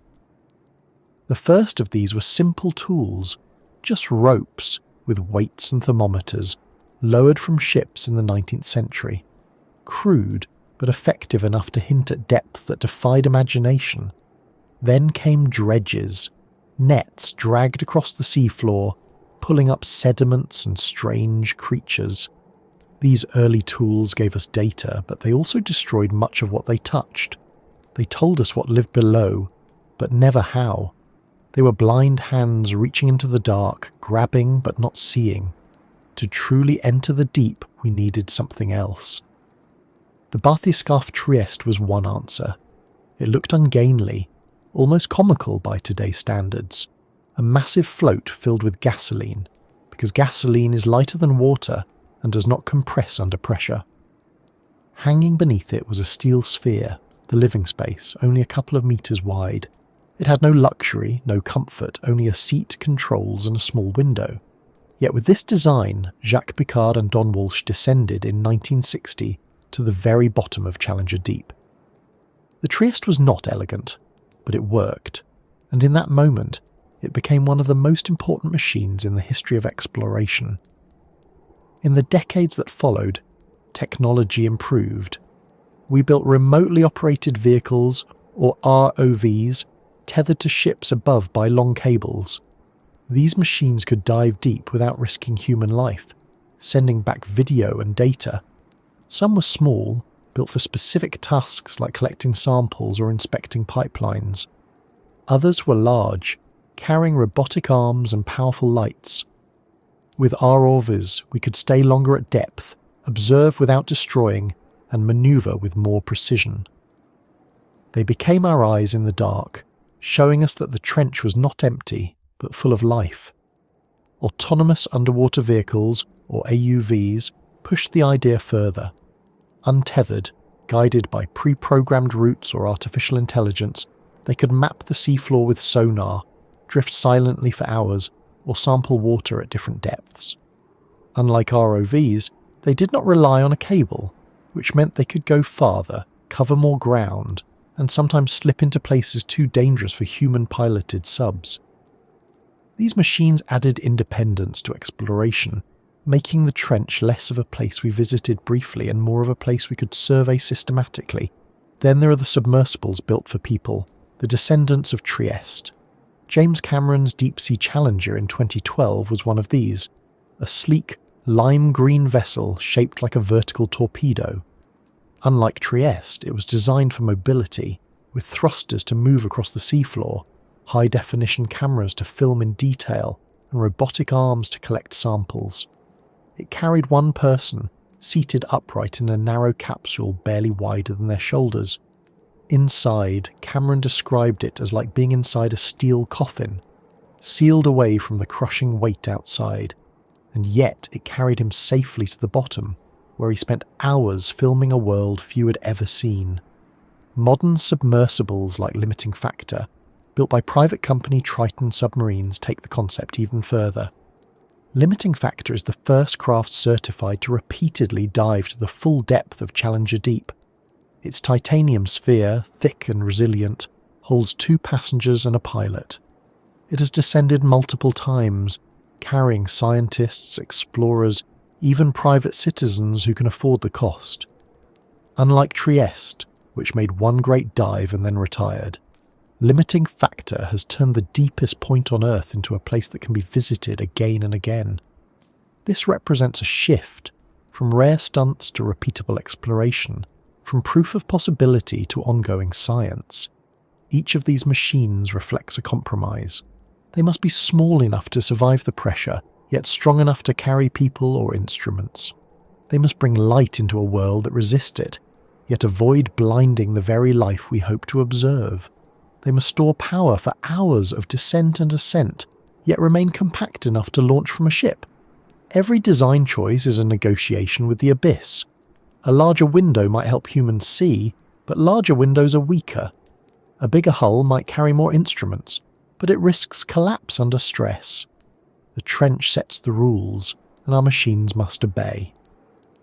But machines are not only about protection, they are also about extending our senses. Cameras capture images beyond what the human eye could see in such darkness. Sonar pings map landscapes hidden beneath miles of water. Chemical sensors detect traces of life, heat, or minerals invisible to our bodies. Robotic arms collect samples too delicate for hands. With each mission, machines don't just carry us, they amplify us, turning human curiosity into something that can reach beyond our natural limits. The more we refine these machines, the more they begin to feel like our avatars in the deep. When an ROV sends back video of a ghostly fish drifting past, we feel as if we are there. When a submersible brushes sediment at the bottom, we imagine the texture of that mud, as if it were under our own fingertips.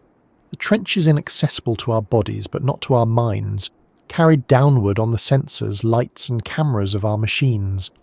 In this way, the technology becomes part of us, an extension of our senses into realms we cannot survive. There is also poetry in the idea that machines, lifeless and metallic, are the ones that allow us to witness some of the most alive places on Earth. The contrast is striking. Steel and circuits descending into a world of gelatinous fish, glowing plankton, drifting microbes. The machines are blunt tools, but they deliver us to elegance, to strangeness, to life forms that look more like art than engineering. It's a partnership across boundaries, human imagination, mechanical endurance, biological resilience. Together, they make the trench visible, and yet every machine has its limits. ROVs can tangle their cables, AUVs can be lost, swallowed by currents or trapped against rocks. Submersibles risk cracks, leaks, or failures under pressure. Each descent carries danger, not just for the people but for the machines themselves. The abyss is not a forgiving environment. Every bolt, every weld, every circuit is tested by the unrelenting weight of water. Success feels miraculous not because the technology is weak, but because the ocean is so strong. For scientists, though, the reward is worth it. Machines of the deep have revealed new species, mapped uncharted regions, discovered chemical processes, and brought back samples of rocks and sediments that tell Earth's story. They have found plastic bags and candy wrappers at the trench floor, stark reminders that even here, human influence reaches. They have measured microbes that survive in pressures no lab could replicate easily. They have shown us fish with faces that look almost friendly, drifting where no one thought fish could exist. Without machines, all of this would remain hidden. It's remarkable to think that in just a few generations, we've gone from ropes and weights to robotic explorers and titanium spheres. The timeline is short, but the progress immense, and it hints at what's to come. Future machines may be smaller, swarms of drones that map the trench together, communicating like schools of fish. They may be more sensitive, able to observe without disturbing, to blend into the environment like artificial creatures of the deep. Some may even stay permanently, living in the trench as stations or laboratories, sending data continuously to the surface. Our relationship with the abyss is still young. The machines we've built so far are only the first step. In a way, the machines themselves are as much a story of evolution as the creatures they study. Each generation learns from the failures of the last, adapts to the conditions, becomes more resilient, more efficient, more suited to survival in the abyss. They are our evolutionary branch, not of flesh but of steel, shaped not by natural selection but by engineering necessity. And like the life they observe, they too are creatures of the deep now, designed to belong where we never could. So when we picture the trench today, we must picture it not just with fish and microbes, but also with these machines drifting silently, lights cutting across the dark, arms reaching into sediment, sensors listening to echoes. They are part of the ecosystem of exploration, not predators or prey, but observers, strange intruders carrying with them the curiosity of the surface world. And as long as that curiosity exists, more machines will follow, carrying us deeper, showing us more, expanding our sense of what Earth contains. When people dream of discovering alien life, their eyes often turn upward, to the stars, to the planets and moons that circle them. Mars, icy moons like Europa and Enceladus, even far-off exoplanets, orbiting suns we can't see without telescopes. These are the places where our imaginations go. We picture strange oceans beneath frozen crusts, glowing creatures swimming in extraterrestrial waters. But in truth, we don't need to look so far to find alien worlds. They already exist here, hidden under our oceans, and the trench is one of the best examples. The word alien simply means unfamiliar, outside of what we know. By that definition, the creatures of the Mariana Trench are alien, their shapes, their strategies, their entire way of life is different from anything we see on land or in shallow waters. And the environments they inhabit, the crushing pressure, the absence of light, the chemical reactions that fuel their ecosystems are unlike any place we walk. Spend a moment picturing a snailfish hovering more than 8 kilometers beneath the surface, its translucent skin and jelly-like body perfectly tuned to survive in conditions that would destroy almost anything else. That fish might be a neighbour on our planet, but it embodies the kind of adaptation we often imagine only on distant worlds. When scientists explore the trench, they often use the same language they do when discussing space. The abyss is described as alien, otherworldly, extreme. The creatures are compared to extraterrestrials. The landscapes resemble those imagined on faraway moons. This overlap isn't just poetic, it's scientific. By studying the trench, we are preparing ourselves for the possibility of finding life beyond Earth. If life can exist in this alien environment here, then it might exist in similar conditions elsewhere. Consider the icy moons of Jupiter and Saturn. Europa, for example, is covered in a crust of ice, but beneath it lies a vast ocean, kept liquid by the gravitational pull of Jupiter. Enceladus, a smaller moon of Saturn, sprays plumes of water vapour into space, hinting at subsurface seas. These oceans are sealed off from sunlight, just like the trench. If life exists there, it would need to survive without photosynthesis, relying instead on chemical energy. And that's exactly what we see in the deep ocean on Earth. Around hydrothermal vents and within the sediments of the trench, microbes thrive by feeding on chemical reactions, not sunlight. These organisms are living proof that life doesn't need light to exist. It only needs energy in whatever form it can find. This makes the trench more than a curiosity. It is an analogue, a testing ground for the possibility of life beyond Earth. When researchers study how amphipods or microbes withstand crushing pressure, they aren't just learning about Earth. They are learning what life might look like on Europa or Enceladus, where similar pressures exist beneath ice and rock. When they examine bioluminescence, they're glimpsing what communication or survival might resemble in dark alien oceans. In other words, the trench isn't just Earth's deepest place, it's Earth's closest example of an alien world. And it doesn't end with life. The geology of the trench, tectonic plates grinding, heat rising from the mantle, minerals cycling through water, resembles processes that might happen on other planets. Subduction zones recycle crust, vent gases, and create chemical gradients, the very conditions that could support alien ecosystems. By sending machines into the trench, we aren't only learning about our own planet. We are practicing for exploration elsewhere, refining the tools and methods we might one day use to study oceans beneath alien ice. But it isn't only about science. The trench feels alien because of how it looks. Imagine a landscape where the horizon is always close, hidden in darkness. The floor is soft mud, disturbed into clouds at the slightest touch. Strange forms drift past. Fish with oversized jaws, shrimp with transparent bodies, creatures glowing in patterns like constellations. A siphonophore stretches out of sight, longer than a blue whale pulsing with light. A snailfish hovers, its body so delicate it could never survive near the surface. This is Earth, and yet it doesn't look like Earth as we know it. It is another world, waiting in plain sight. For explorers, this strangeness is both unsettling and thrilling.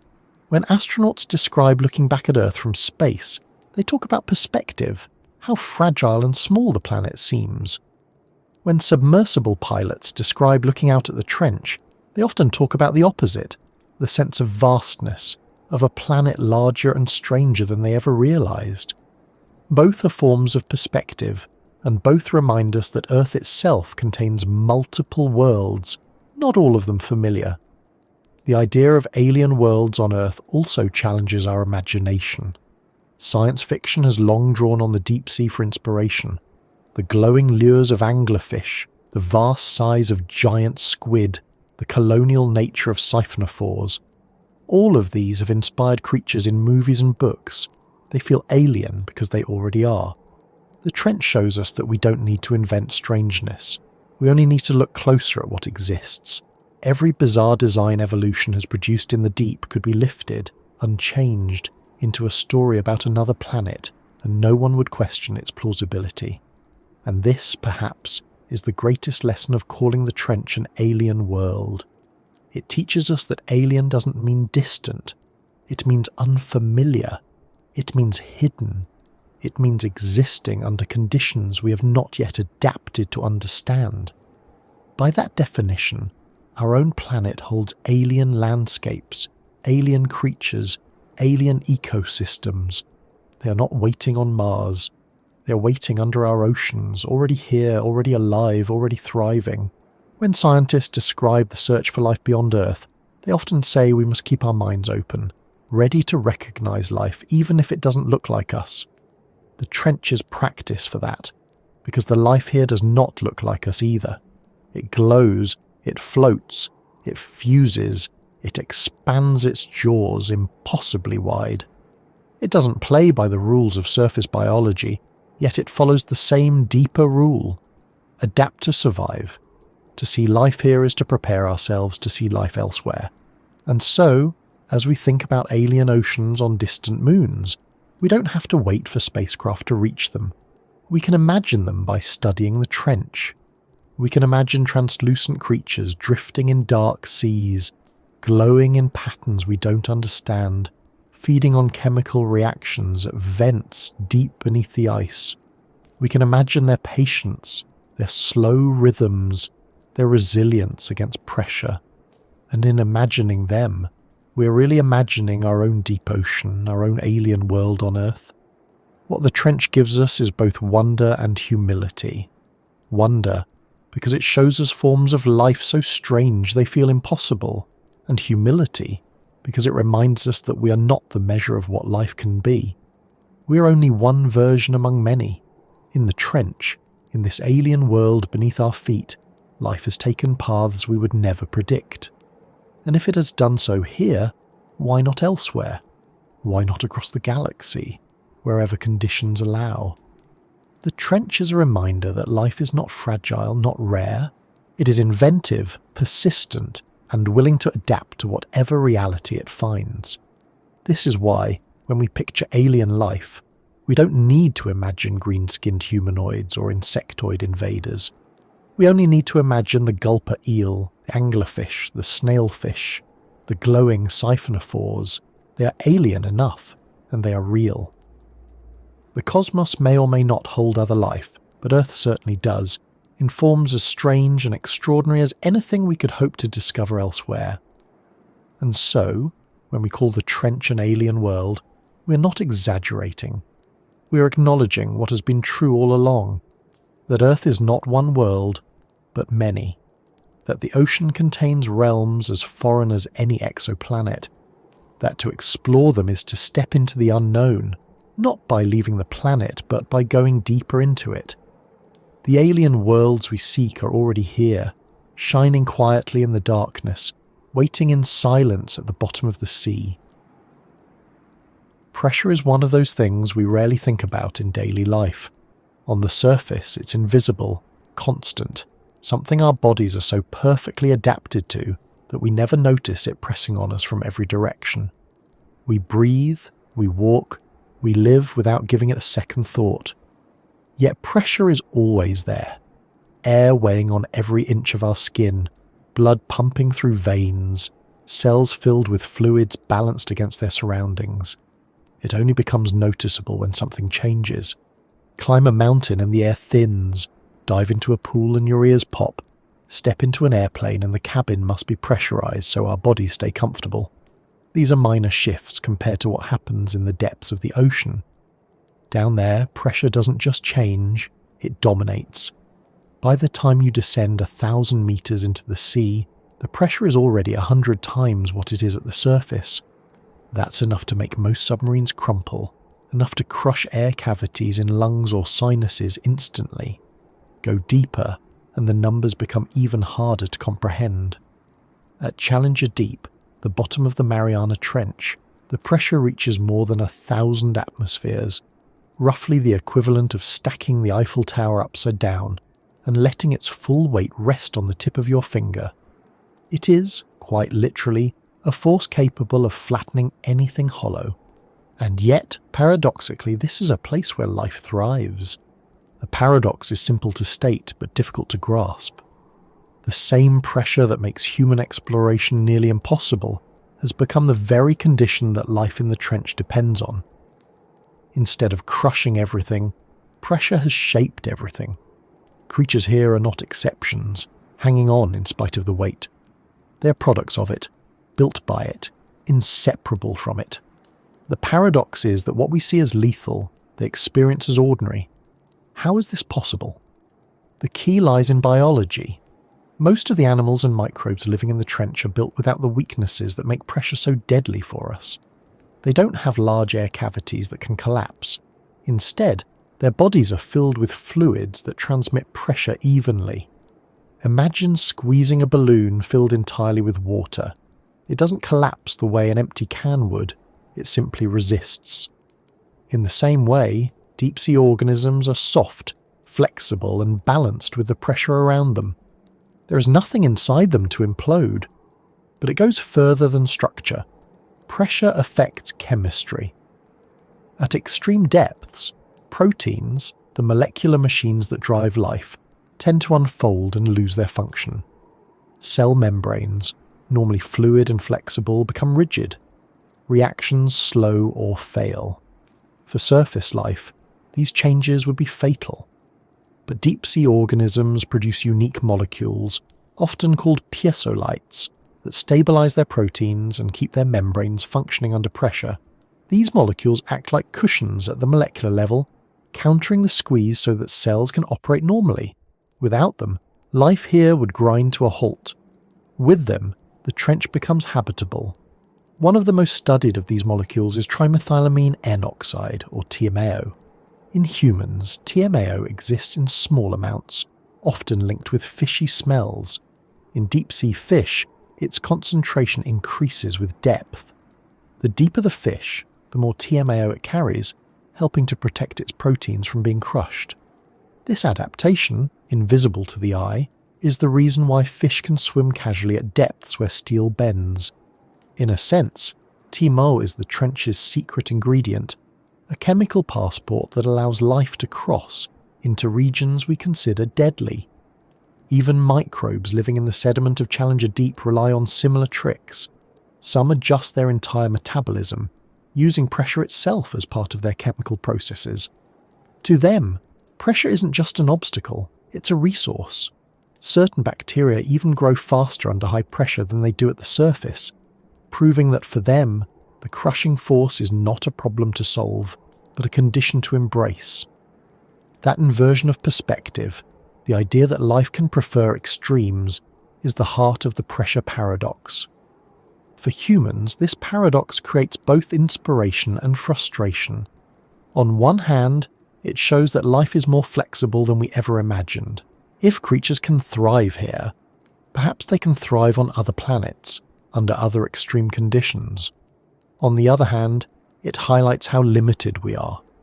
Our bodies collapse quickly below a few hundred meters. Our machines struggle to survive beyond a few dives, while fish and microbes live at 11,000 meters as casually as sparrows live in the sky. We call it hostile, but only because we're outsiders. To the trench's residents, this world is home, and paradoxically, pressure also creates opportunities for discovery. Because life has adapted at the molecular level, studying these adaptations gives us insights we can use. Enzymes from deep-sea microbes, for instance, may help design industrial processes that work under extreme conditions. Understanding piezolites could lead to medical advances, protecting human proteins from stress or degradation. Even the way deep-sea organisms balance their membranes may inspire new technologies in biotechnology and materials science. In other words, what seems like an obstacle becomes, once again, a resource. The pressure paradox also extends to geology. Under such immense forces, rocks behave differently, minerals change structure, chemical reactions accelerate or shift, and tectonic plates grind in ways that release energy across the planet. Subduction zones like the Mariana Trench are where pressure remakes Earth's crust, swallowing seafloor and recycling it into the mantle. Without pressure, there would be no mountains, no earthquakes, no volcanoes. The very landscapes we inhabit are the surface reflections of pressures deep below. What seems destructive in one view is creative in another. There is something humbling in realizing that pressure is not an enemy but a shaper. We often talk about resilience in human terms, how we endure stress, how we adapt to challenges. But in the trench, resilience isn't metaphorical, it's literal. Life has rewritten its own rules to not only endure pressure but require it. Bring a snailfish from the trench to the surface and it doesn't survive. The absence of pressure becomes lethal. The paradox is complete. Too much pressure kills surface life, but too little pressure kills deep life. Each is bound to its own reality, each adapted to its own balance. This idea changes how we think about habitability. We often imagine life as fragile, requiring narrow conditions to exist. Yet the trench shows us that life can stretch those conditions to extremes. Pressure, once seen as an absolute barrier, becomes just another environment to adapt to. And if that is true here, why not elsewhere? Why not on a moon beneath kilometers of ice? Why not on a planet with an atmosphere dozens of times thicker than Earth's? The trench's paradox becomes a key to imagining life across the cosmos. For explorers, the paradox is also personal. Sitting in a submersible, knowing that outside the thin wall of titanium or steel lies enough pressure to crush you instantly, you feel both fear and awe. Fear because one flaw could mean destruction. Awe because outside, in that same environment, life moves without fear at all. Amphipods scuttle, microbes thrive, fish drift lazily. They're at peace in a place where you can only survive encased in machines. That contrast is one of the most striking experiences of the trench, the reminder that danger is a matter of perspective. For us, pressure is a threat. For them, it is a constant comfort. Perhaps that is why the trench captures the imagination so strongly. It embodies the paradox at every level. To us, it is a crushing abyss. To its residents, it is home. To us, it is silence and emptiness. To them, it is a world full of signals, food and survival. To us, it is a barrier. To science, it is a gateway, offering new molecules, new processes, new insights. Pressure, which we instinctively fear, becomes a symbol of life's adaptability. It is both destroyer and creator, both obstacle and foundation. And so, the trench leaves us with this inversion, the realization that what seems impossible is not only possible but ordinary. That paradox is not a contradiction, but a lesson. Life does not see the world as hostile or friendly. It simply adapts, filling every niche, whether in the light of the sun or the crushing dark of the abyss. Pressure is only one more condition, one more rule to work with. For humans, it will always be a limit. For the trench, it will always be the reason it exists at all. When we imagine the deepest parts of the ocean, it's tempting to think of them as isolated, cut off from everything above. The trench feels like another planet, hidden under miles of water, untouched by the concerns of the surface. But the truth is less comforting.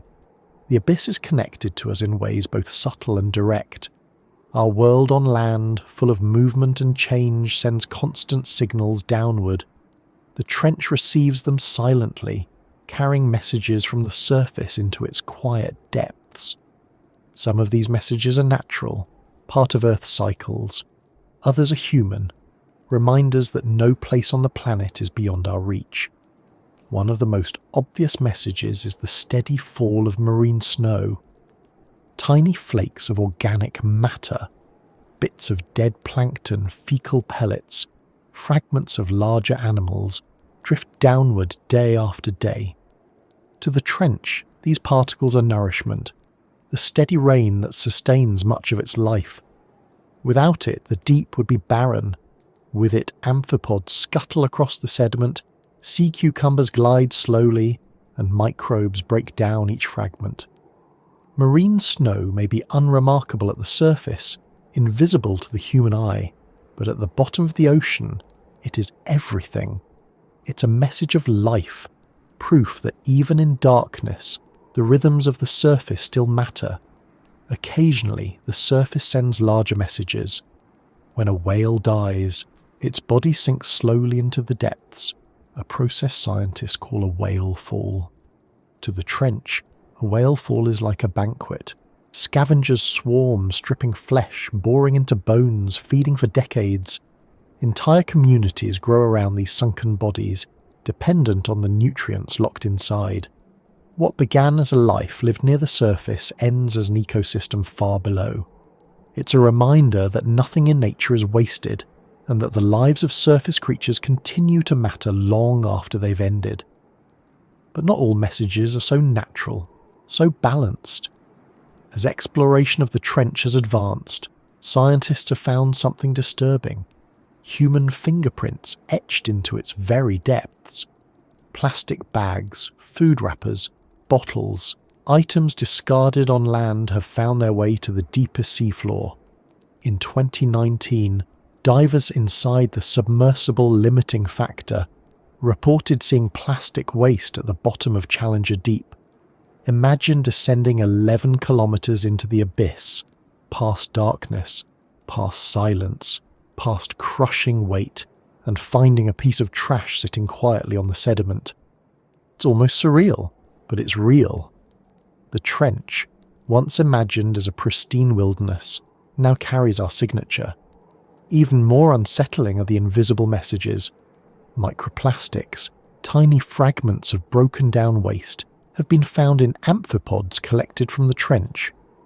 These creatures living in total darkness have ingested the remnants of human consumption, fibres and particles that fell from the surface into their bodies. In one sense, it's astonishing. Our influence stretches farther than we ever thought possible. In another, it's tragic. The most remote ecosystems on Earth, the ones we assumed were beyond our contamination, are already marked by us. And plastics are only part of the story. Chemicals from agriculture, industry, and even medicine wash into rivers and oceans, drifting downward through the water column.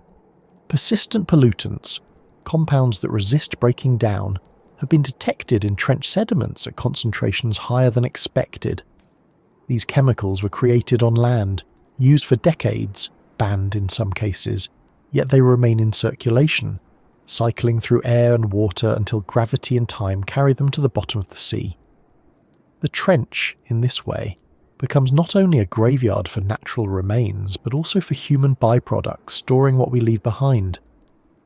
It is easy to imagine the trench as separate, but in reality, it is part of the same global system. Winds move particles across continents, rain washes them into rivers, currents carry them across oceans, gravity pulls them downward. Eventually they arrive in the abyss. Every piece of plastic, every chemical trace, every fragment of our world finds its way somewhere, and sometimes that somewhere is the deepest point on Earth. The trench is not an isolated void. It is a collector, receiving messages we never intended to send. And these messages are not only material, they're also audible. Hydrophones lowered into the trench capture the sounds of ships, their engines producing low rumbles that penetrate thousands of meters. Even military sonar used in distant waters can echo into the abyss.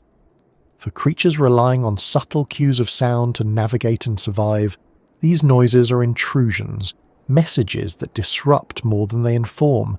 To us they may seem distant or irrelevant. To a whale diving deep, they are unavoidable. The paradox is striking. On one hand, the trench feels alien and untouched. On the other, it is already connected to us in ways that prove nothing on Earth exists in isolation. Every action at the surface has consequences. The currents and gravity that sustain life also carry pollution. The sounds that connect marine animals also carry our noise. The food webs that nourish the abyss also deliver our waste. The trench is both remote and intimate, distant and linked. But it's worth remembering that not all our messages are destructive. Some are intentional, sent in the spirit of exploration. Submersibles carry sensors and cameras, recording data that tells us more about the planet. Probes measure temperature, chemistry and pressure, messages in the other direction, from the surface downward, not by accident but by design. Each descent is a form of communication, a way of saying, "We see you, we're listening, we're trying to understand." These messages are fragile compared to the weight of pollution, but they matter. They are part of the dialogue between surface and trench, between human curiosity and planetary mystery. And in that dialogue lies a choice. The trench shows us both our influence and our responsibility. To find plastic bags at the bottom is sobering. To find living snailfish nearby is inspiring. Both are messages, and together they ask us to consider what kind of connection we want with this world. Are we content to send only the debris of our consumption? Or can we send knowledge, respect, and care as well? The trench doesn't answer. It simply receives. The messages are ours to decide. Perhaps that is the most haunting part of all.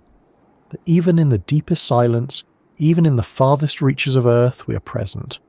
Our presence is written into the mud, the chemistry, the bodies of the animals themselves. It is easy to think of ourselves as separate from the deep ocean, as though it belongs to another world. But the trench reminds us otherwise.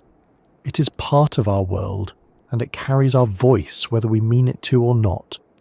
And so, when we picture the abyss, we must picture both the natural rain of life from above and the artificial fragments of our society mixed into it.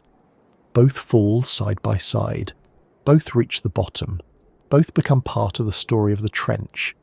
These are the messages from the surface, carried downward with every current, settling into silence, reminders that even the deepest abyss is tied to us. When you look at a map of the world, the oceans seem still. They appear as vast, flat stretches of blue, silent and unmoving compared to the shifting continents and mountains on land. But that image is deceptive. Beneath the water, the crust of the earth is constantly grinding, bending and colliding. The Mariana Trench is not only a deep valley but also a boundary, this site of a never-ending battle between tectonic plates. Here, the Pacific plate pushes downward beneath the Mariana plate, sinking into the mantle. This process is called subduction, and it is one of the most powerful geological forces on the planet. It is also the reason the trench exists at all. Where plates meet like this, earthquakes follow. Earthquakes in the trench are not the sudden cracks of surface faults that topple buildings in seconds. They are deeper, more massive, often spreading energy across hundreds of kilometers. Imagine two enormous slabs of rock, each the size of continents grinding against each other. Friction locks them together until the stress becomes too much. Then, in an instant, the plates slip, releasing energy that races outward as seismic waves. The trench is full of this tension, storing energy quietly until it finally lets go. Some of the largest earthquakes in recorded history have come from subduction zones similar to the Mariana Trench. In 2011, the Tohoku earthquake off Japan triggered a devastating tsunami that swept across the coast, killing thousands and damaging entire regions. The energy came from a plate boundary, where one plate was forced beneath another. Though the Mariana Trench hasn't produced such a catastrophic tsunami in living memory, it carries the same potential.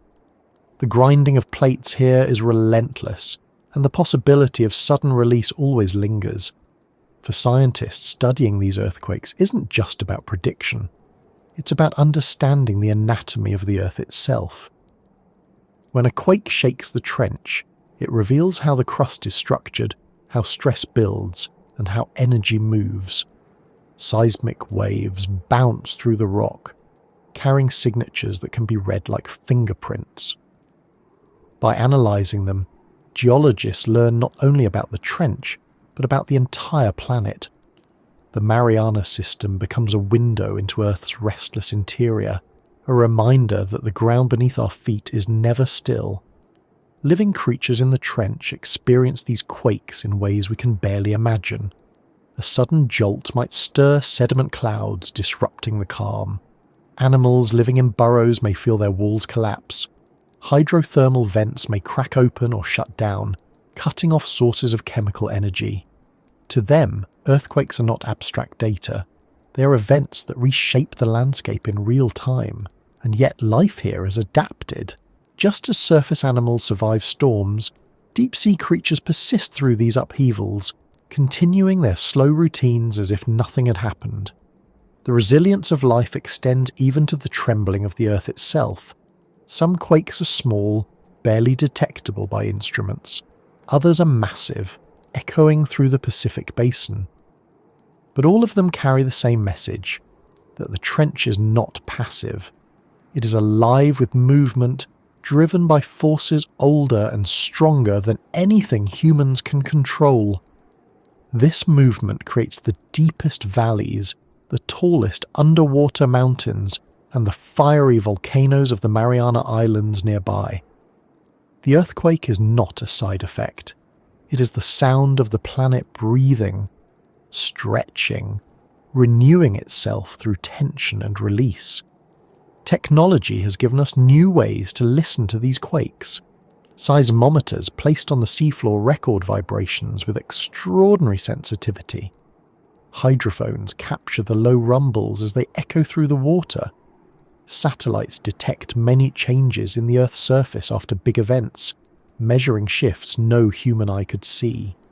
Together, these tools reveal the hidden life of the trench, not in fish or microbes, but in stone and magma.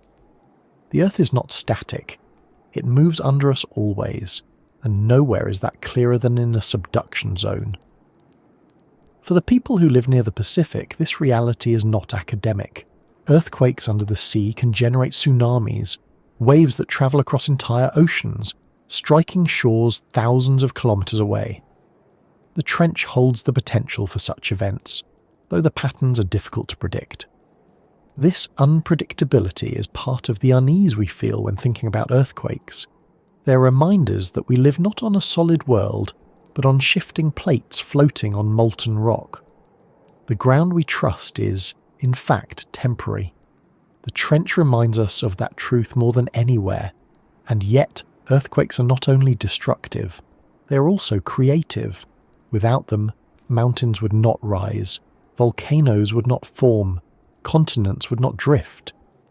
Life as we know it depends on this constant recycling of crust, this churning of rock and water. The same quakes that can devastate human societies are the forces that have built the world over billions of years. In that sense, the trench is not a place of danger alone. It is a place of renewal, where Earth's engine continues to run, indifferent to our fears but essential to our existence. For explorers descending into the trench, the thought of an earthquake happening nearby is sobering. Imagine sitting in a submersible, 11 kilometers below the surface, surrounded by darkness, when suddenly the seafloor shifts. Sediment swirls, rocks tumble, vibrations rattle the hull. It would be terrifying. Yet to the life around you, it is simply another event in the long rhythm of the deep. They continue, unbothered, adapted to a world where the ground itself can move. This duality, earthquakes as both threat and necessity, mirrors so much about the trench. It is a place of extremes, where what we fear is also what sustains. Pressure crushes us but nurtures life. Darkness hides but also protects. Quakes destroy but also build. The trench embodies paradox, and earthquakes are one of its clearest examples. They are the voices of the earth speaking in rumbles, echoes of forces we cannot see but must respect. To imagine the trench without earthquakes is to imagine a world without change, still, silent, unshifting. That is not our planet. Our Earth is restless, and the trench is one of the places where that restlessness is most visible, or rather most audible, since we cannot see it but can hear it in the vibrations of stone and water. The echoes of these events remind us that we are passengers on a dynamic world, not rulers of a stable one. And so, when we think of the trench, we must think not only of its depth, its darkness, its strange creatures, but also of its movement. The floor beneath those creatures is not permanent. It shifts, it shakes, it recycles itself into the mantle. Earthquakes beneath the sea are part of its anatomy, part of its life. They are not interruptions. They are the rhythm itself, steady over millions of years, continuing long before us and long after. The ocean floor has always been more than just a landscape. It is also a record keeper. Every particle of dust, every fragment of shell, every bit of organic matter that drifts down from above becomes part of a slow, steady archive.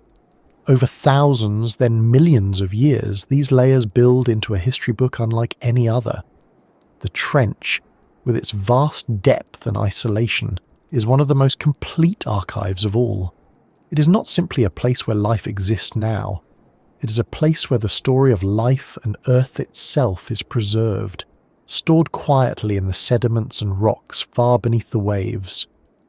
When researchers lower sampling equipment into the trench, they are not just collecting mud. They are retrieving pages from this hidden archive.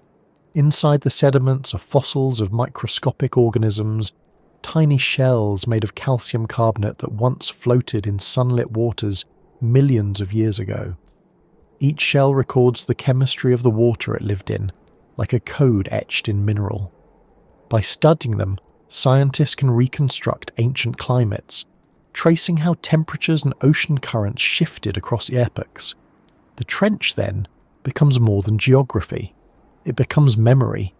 Even volcanic eruptions and meteor impacts leave their signatures here. Ash from distant eruptions settles eventually into the deep, forming thin but detectable layers. Rare particles from space, tiny spherules of rock and metal, accumulate as well, mixing into the sediments. In this way, the trench records not only the history of the ocean, but the history of the planet and beyond. Every layer is a timestamp, a mark of something that happened far away, but was carried here by currents, winds, and gravity.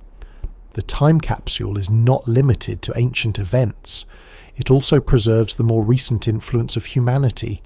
Plastic fibres, industrial chemicals, and other byproducts of modern life are now part of the sediments. To a future scientist, they will appear as distinct layers, marking the era when humans spread their influence across every corner of the planet. Just as ice cores in Antarctica preserve bubbles of ancient air, the trench preserves our era in microscopic debris. The record is impartial. It does not distinguish between natural and artificial. It stores everything. What makes the trench such a remarkable time capsule is its stillness. Unlike shallow waters where storms stir up sediments, the abyss is calm. Once something settles on the bottom, it is rarely disturbed. The only movements come from the slow creep of tectonic plates or the occasional earthquake. This stability means the layers build gently, undisturbed, a continuous record stretching back millions of years. In a way, the trench is like a vault, keeping its archives sealed against the noise of the surface world. This archive extends beyond sediments. The rocks of the trench walls themselves hold stories of Earth's past. Subduction recycles crust, carrying ancient seafloor into the mantle. In those rocks are records of magnetic reversals, chemical changes, and tectonic shifts that shaped continents and oceans.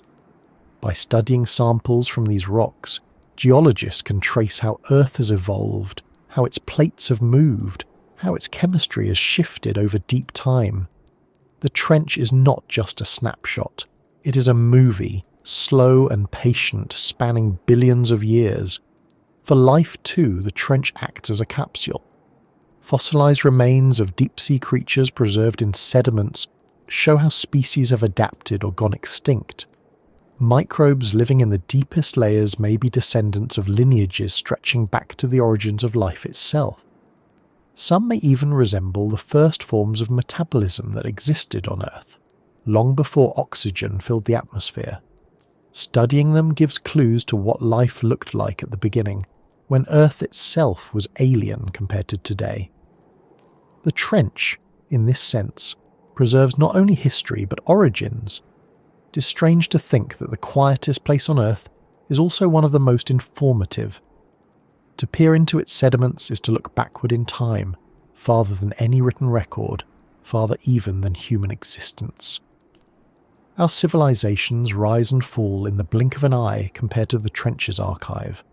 While we build cities, fight wars, and send rockets into space, the trench continues layering particle upon particle, unbothered by our urgency.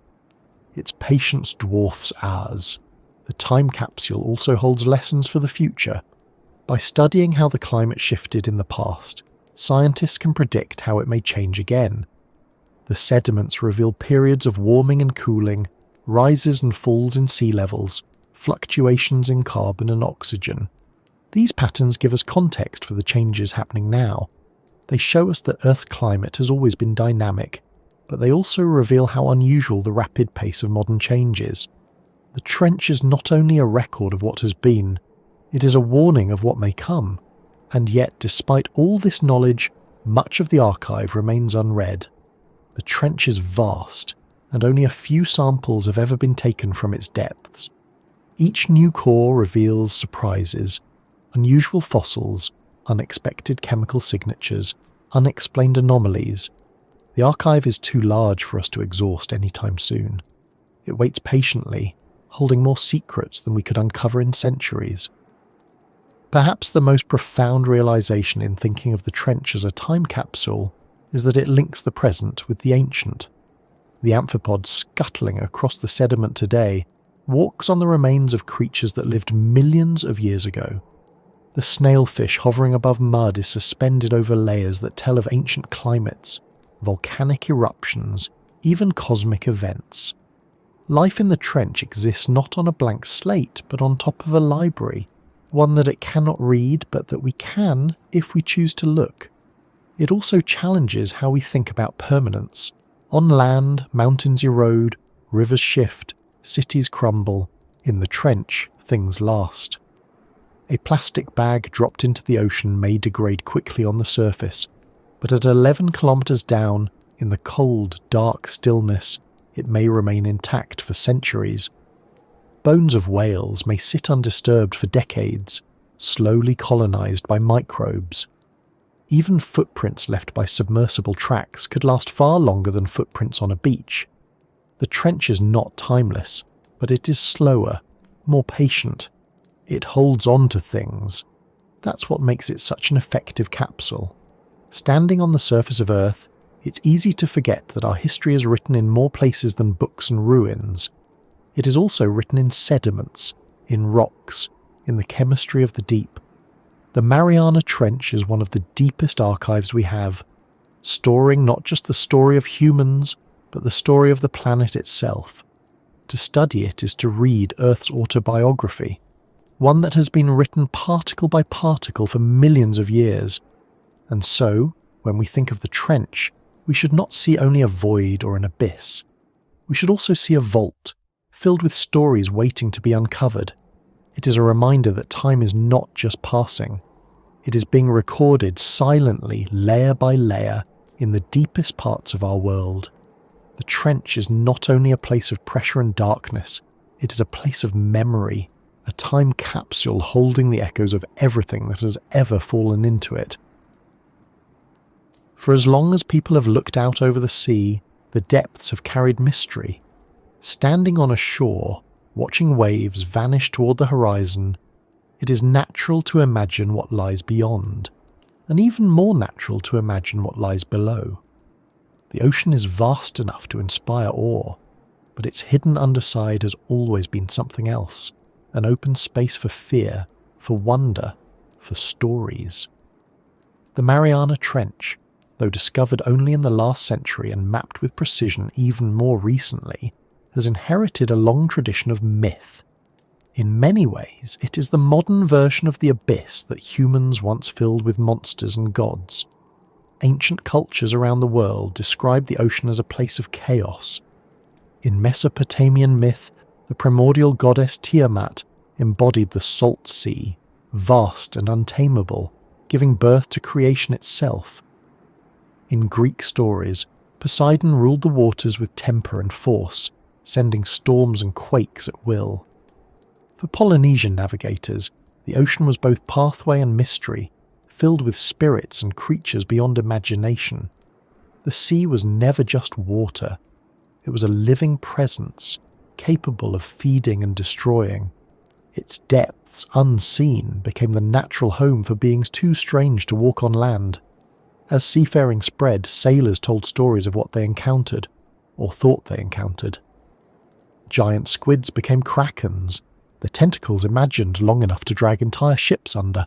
Whales surfacing in the night became leviathans, monsters with backs mistaken for islands. Strange noises echoing through the hulls of wooden vessels became the voices of unseen creatures below. These myths grew not because people were foolish, but because the ocean encouraged them. In darkness and distance, imagination fills the gaps. The Mariana Trench has its own share of modern myths, amplified by its reputation as the deepest place on Earth. If there is anywhere monsters could hide, surely it must be here. Popular culture has embraced the idea. Films imagine prehistoric predators like megalodons lurking in its depths, waiting to resurface. Novels describe secret civilizations or alien bases hidden in the trench's folds. Conspiracy theories whisper about government projects or creatures too dangerous to reveal. The trench becomes not just a geographical feature, but a stage for fear and fantasy, a perfect canvas because so little of it has been seen. Part of the myth-making comes from its scale. 11 kilometers is a distance difficult to picture. If Mount Everest were dropped into the trench, it would vanish beneath a mile of water. This immensity encourages exaggeration. If the trench can swallow the tallest mountain, why not a monster? Why not a secret? Why not something beyond our understanding?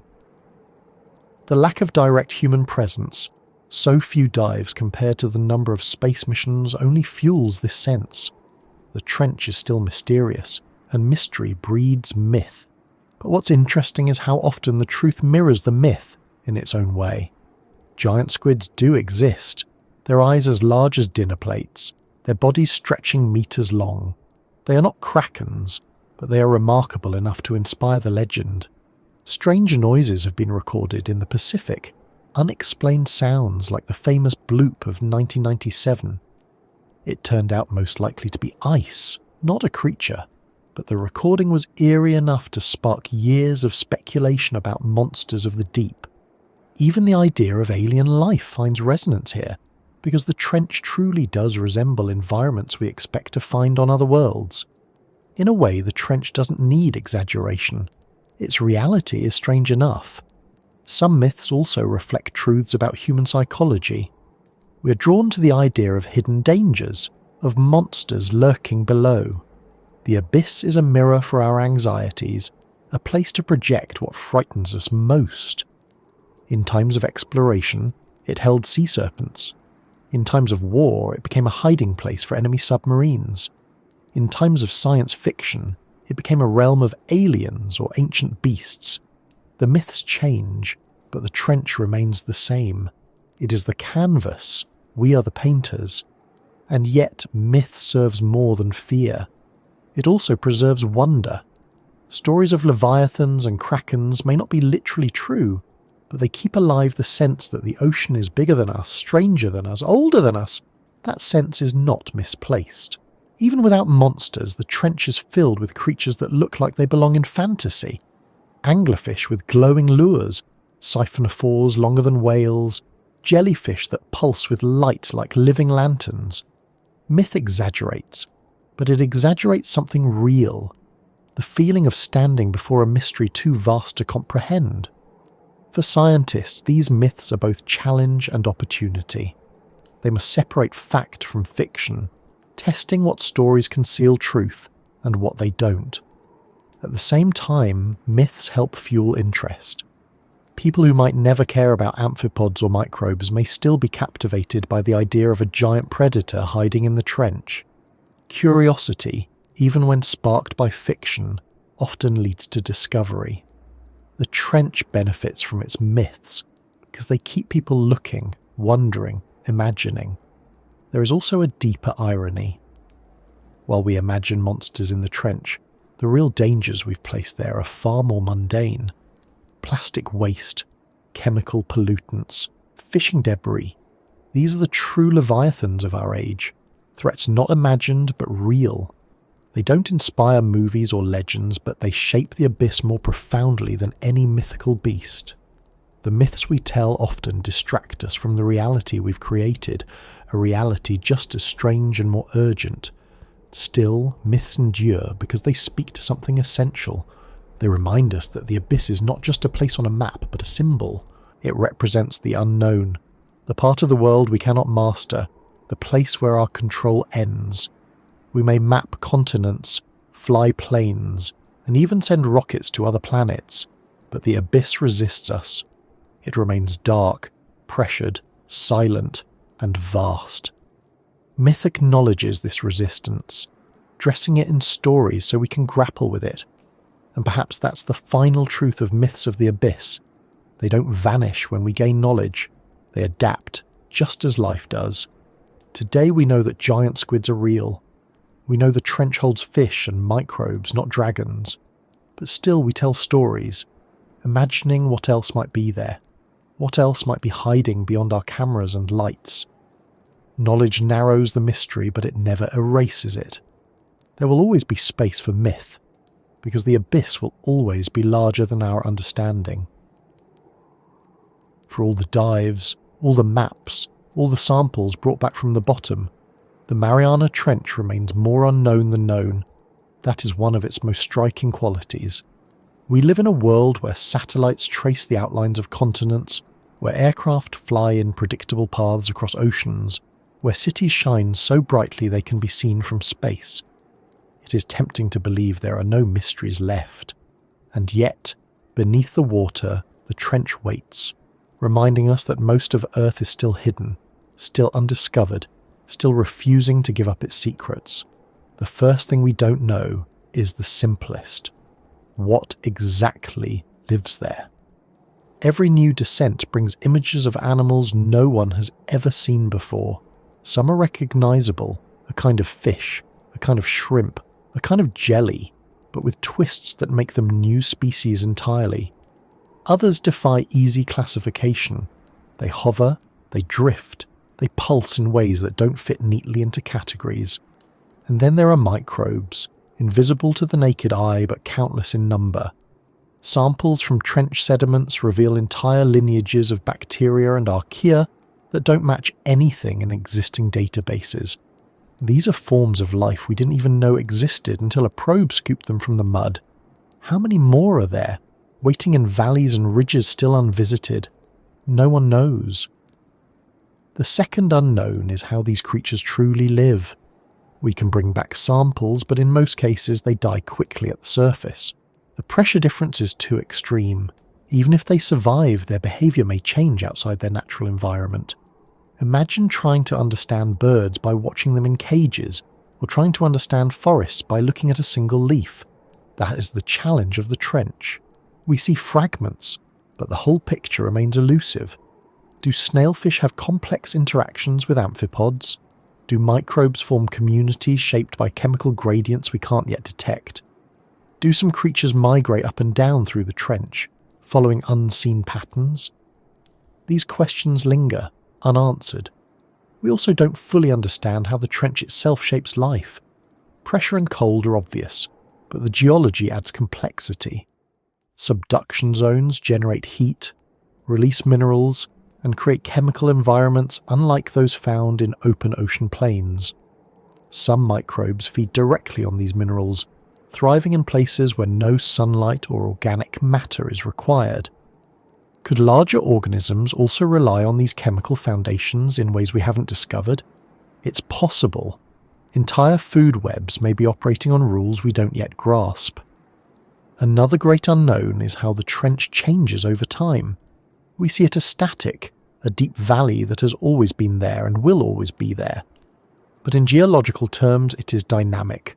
Plates continue to move. Earthquakes reshape slopes. Sediments build and collapse. Entire sections may be changing faster than we realise. The trench today is not the trench of 1,000,000 years ago, and it won't be the trench of 1,000,000 years from now. Its creatures too evolve in response to these changes, adapting to shifts in chemistry, pressure, and food supply. We catch only a snapshot, never the full film, and then there are the mysteries we don't even know how to frame yet. Are there limits to how deep fish can live? For years, scientists thought vertebrates couldn't survive beyond 8 kilometres. Then snailfish were filmed at depth close to that, proving the limit wasn't where we thought. Are there other vertebrates deeper still? Or does biology truly end there, replaced entirely by microbes? We don't know. Are there ecosystems inside valleys and hidden basins that differ completely from Challenger Deep? Almost certainly, but we haven't seen them. Could there be forms of life that don't use the same chemistry as surface organisms, that operate on principles we haven't imagined? It sounds speculative, but until we look, we can't rule it out. The unknowns extend to geology as well. We understand the basics of subduction, but the details are complex. What happens to water carried into the mantle? How do earthquakes ripple through these depths? What minerals form under such crushing conditions? Even now, samples from the trench reveal mineral scientists didn't expect, structures that suggest reactions we hadn't considered. The trench is not only a biological frontier, it is a geological laboratory, one where Earth experiments with pressures and temperatures we cannot easily reproduce. There is also the question of how the trench connects to the rest of the ocean. Currents move through it, carrying nutrients and particles, but the exact pathways are not fully mapped. Does the trench act as a sink, collecting material that falls in? Or is it part of a larger circulation, funneling particles elsewhere? The answer matters, because it would tell us how energy and matter flow across the deep sea. Without that knowledge, our understanding of the global ocean remains incomplete. Some of the most haunting unknowns are tied to sound. Hydrophones have recorded noises we cannot explain, long moans, strange pulses, sudden rumbles. Some are likely geological, some biological, some perhaps even human-made, but others remain mysterious. The ocean is vast and sound travels so far that we often hear without seeing. Somewhere in the abyss, events unfold beyond our comprehension, leaving only echoes. Until we can pair those echoes with images, the mystery remains. Even the simplest questions remain unanswered. How many species live in the trench? How many individuals? How stable are their populations? What is their role in the global carbon cycle? Each of these questions is fundamental, and yet the answers remain elusive. The trench is not empty, but our knowledge of it is close to empty compared to what's truly there. What we still don't know is also what keeps us returning. If everything were mapped, if every creature were catalogued, the trench might lose some of its hold on our imagination. But as it stands, it reminds us that mystery still exists, that our planet still holds places beyond our reach, that even in the age of satellites and spacecraft, the unknown has not been erased. It has simply moved deeper, waiting in the abyss. And perhaps the most humbling unknown is whether we will ever know it fully. The trench is vast, inaccessible, expensive to study. Every descent is a triumph, but also a rarity. We may never see every corner, never record every species, never decode every sound. The abyss may remain partly hidden forever, and maybe that's fitting. Maybe the unknown is part of its essence, part of what makes it powerful.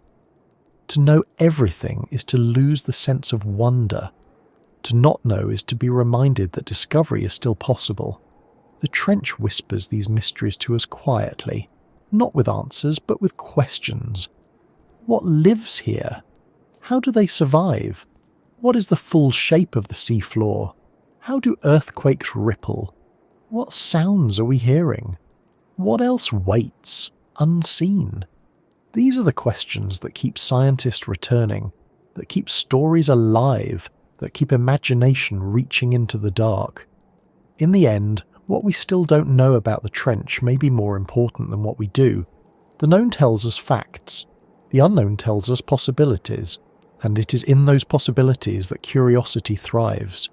The trench, silent and immense, remains one of Earth's last reminders that mystery is not gone.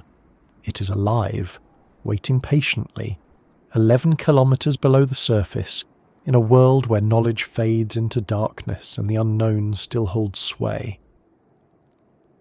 We've travelled together from the surface where light dances, down past twilight into darkness, through the strange lanterns of glowing fish, past machines that carried us deeper, past echoes of earthquakes and myths of monsters, until finally, here we are, resting in the deepest abyss.